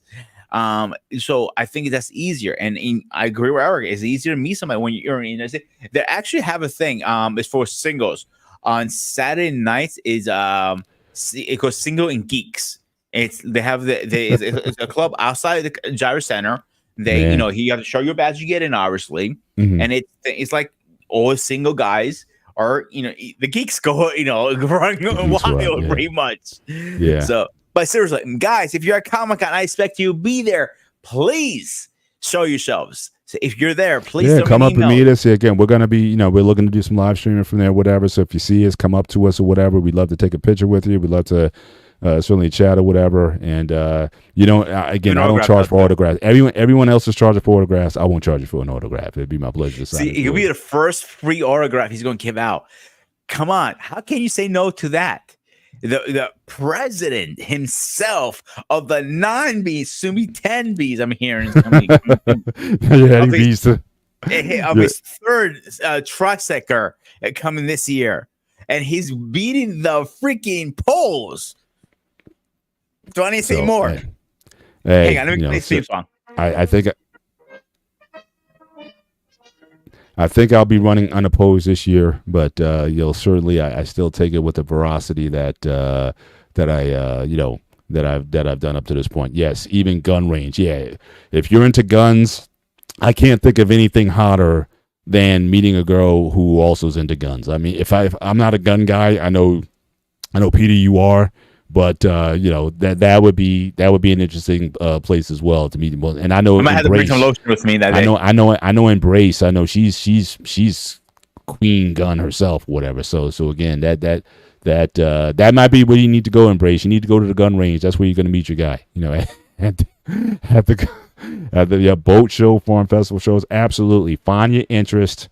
And get around people who share your interests, and then that's a great place to start. Absolutely, the gun range, that's a great place to start. With that. So, but with that, certainly as always, certainly it's a pleasure, to be on with you guys, and certainly looking forward to another episode next week. Also, again, make sure you follow the BMU Network. Starting Monday, we have our we have a guy, Arpain, he has a show on Mondays. Obviously you have to flip the tables Tuesdays. You got the one-on-one sports show on Wednesdays. I mean, you got shows pretty much on every day of the week, shows over the weekend. So again, we got you covered. And also for the launch of the Sparta HQ network. So again, be sure to follow Grooming as he starts to build out his channel and his platform. And we have some interesting discussions. I recommend that you go back and certainly watch the show from this past week talking about, again, are you ready to be a father? That was very powerful. In fact, you might need to do a part 2 on that one, because there was certainly some areas that I want to talk about. I came on late on the show, but yeah, I am going to do a part 2. Yeah, when I do it, I need to make sure people's schedules are open more, because it seems like time is an issue. So I'm going to reach out. I always send emails out to everybody. If you want to be on the show, please let me know. I'll add you to the email list. I know Boss Man said to me he wants to be a part of the email, the group. I sent an email. Time it didn't work out because he was working on some other stuff. That's fine. But I'll figure it out. If I have to move things around, I can always move things around. That's easy to do. So we're adding more stuff to my channel. So keep opening. Like I know it's hard to be watching BMU stuff and mine at the same time. So remember, this stays online. So if you don't watch it live, you can go back. Just hit the like and subscribe. That's absolutely. All we ask. It still helps. It still helps. Yeah, the 3 things that matter for us is watch times, the likes, and subs. Those are literally our lifeline on these stuff. Just keep that in mind, guys, because we do pour a lot of work in this stuff. It's not like we just sit on a computer and go, well, okay, I'm done. It doesn't work that. I said like maybe 8-9 hours per week on this computer. That's only for one show. Imagine every show I do. Just keep that in mind, guys. Like Lost would tell you the same thing, or I know you just started yours soon, right, Paul? No, I haven't started my own individual channel yet. Like I said, I'm still fleshing out what I want to do. I enjoy being a part of all these different. I'm in a lot of different spaces. I'm in a lot of different shows and discussions and whatnot. What I'm going to do personally, that's still under a discussion. As you guys know, I'm into a lot of different things. I'm into fitness. I'm into social history, just geek stuff. I'm all over the place. So certainly trying to find that niche. Appreciate that, Loss. Definitely. I agree with Paul. With losses, but one thing I'm going to give you advice: till you figure what you want to do, you can co-stream. Get those hours in. Those hours they matter. Like those hours in, because when you'll be like, oh shit, I don't get these hours in because I want to move up. Just get them hours now. Get them out of the way, and you don't have to worry about it. The best advice I can give you.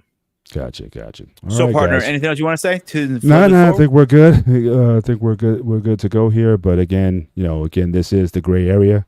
Again, I am Mr. Bennett. He is the Sparta HQ Network, aka Sparta! aka the Ghost of Sparta, aka Peter, aka This is the gray area. Thank you guys for joining us. Have a great week. Okay. And again, be sure to follow us certainly in these YouTube streets. Until next week, we'll see you next time. Take care. God bless. It's going down like a rodeo. It's going down like a toy so. It's going down like a rodeo. It's going down like a toy so. I hope you're all here for the ride. Come inside, cause it's going down tonight. Only here for one night, no lies, come and saddle up a ride. Need a yeehaw, you know how here for one night and we just wanna party. In a fast car, a Ferrari, it's a push start, I don't need a car key. Start on Broadway, and it's gnarly, on a late night, but I'm not tardy. Right on time for the parties and Barbies. Strolling with a chunk of green like a golf swing. Hey, hey, hey, hey. Bottles on ice, mess around these skates. Hey, hey, hey. If I gotta say it twice, then I got nothing to say. It's going down like a rodeo. It's going down like a toy so. It's going down like a rodeo.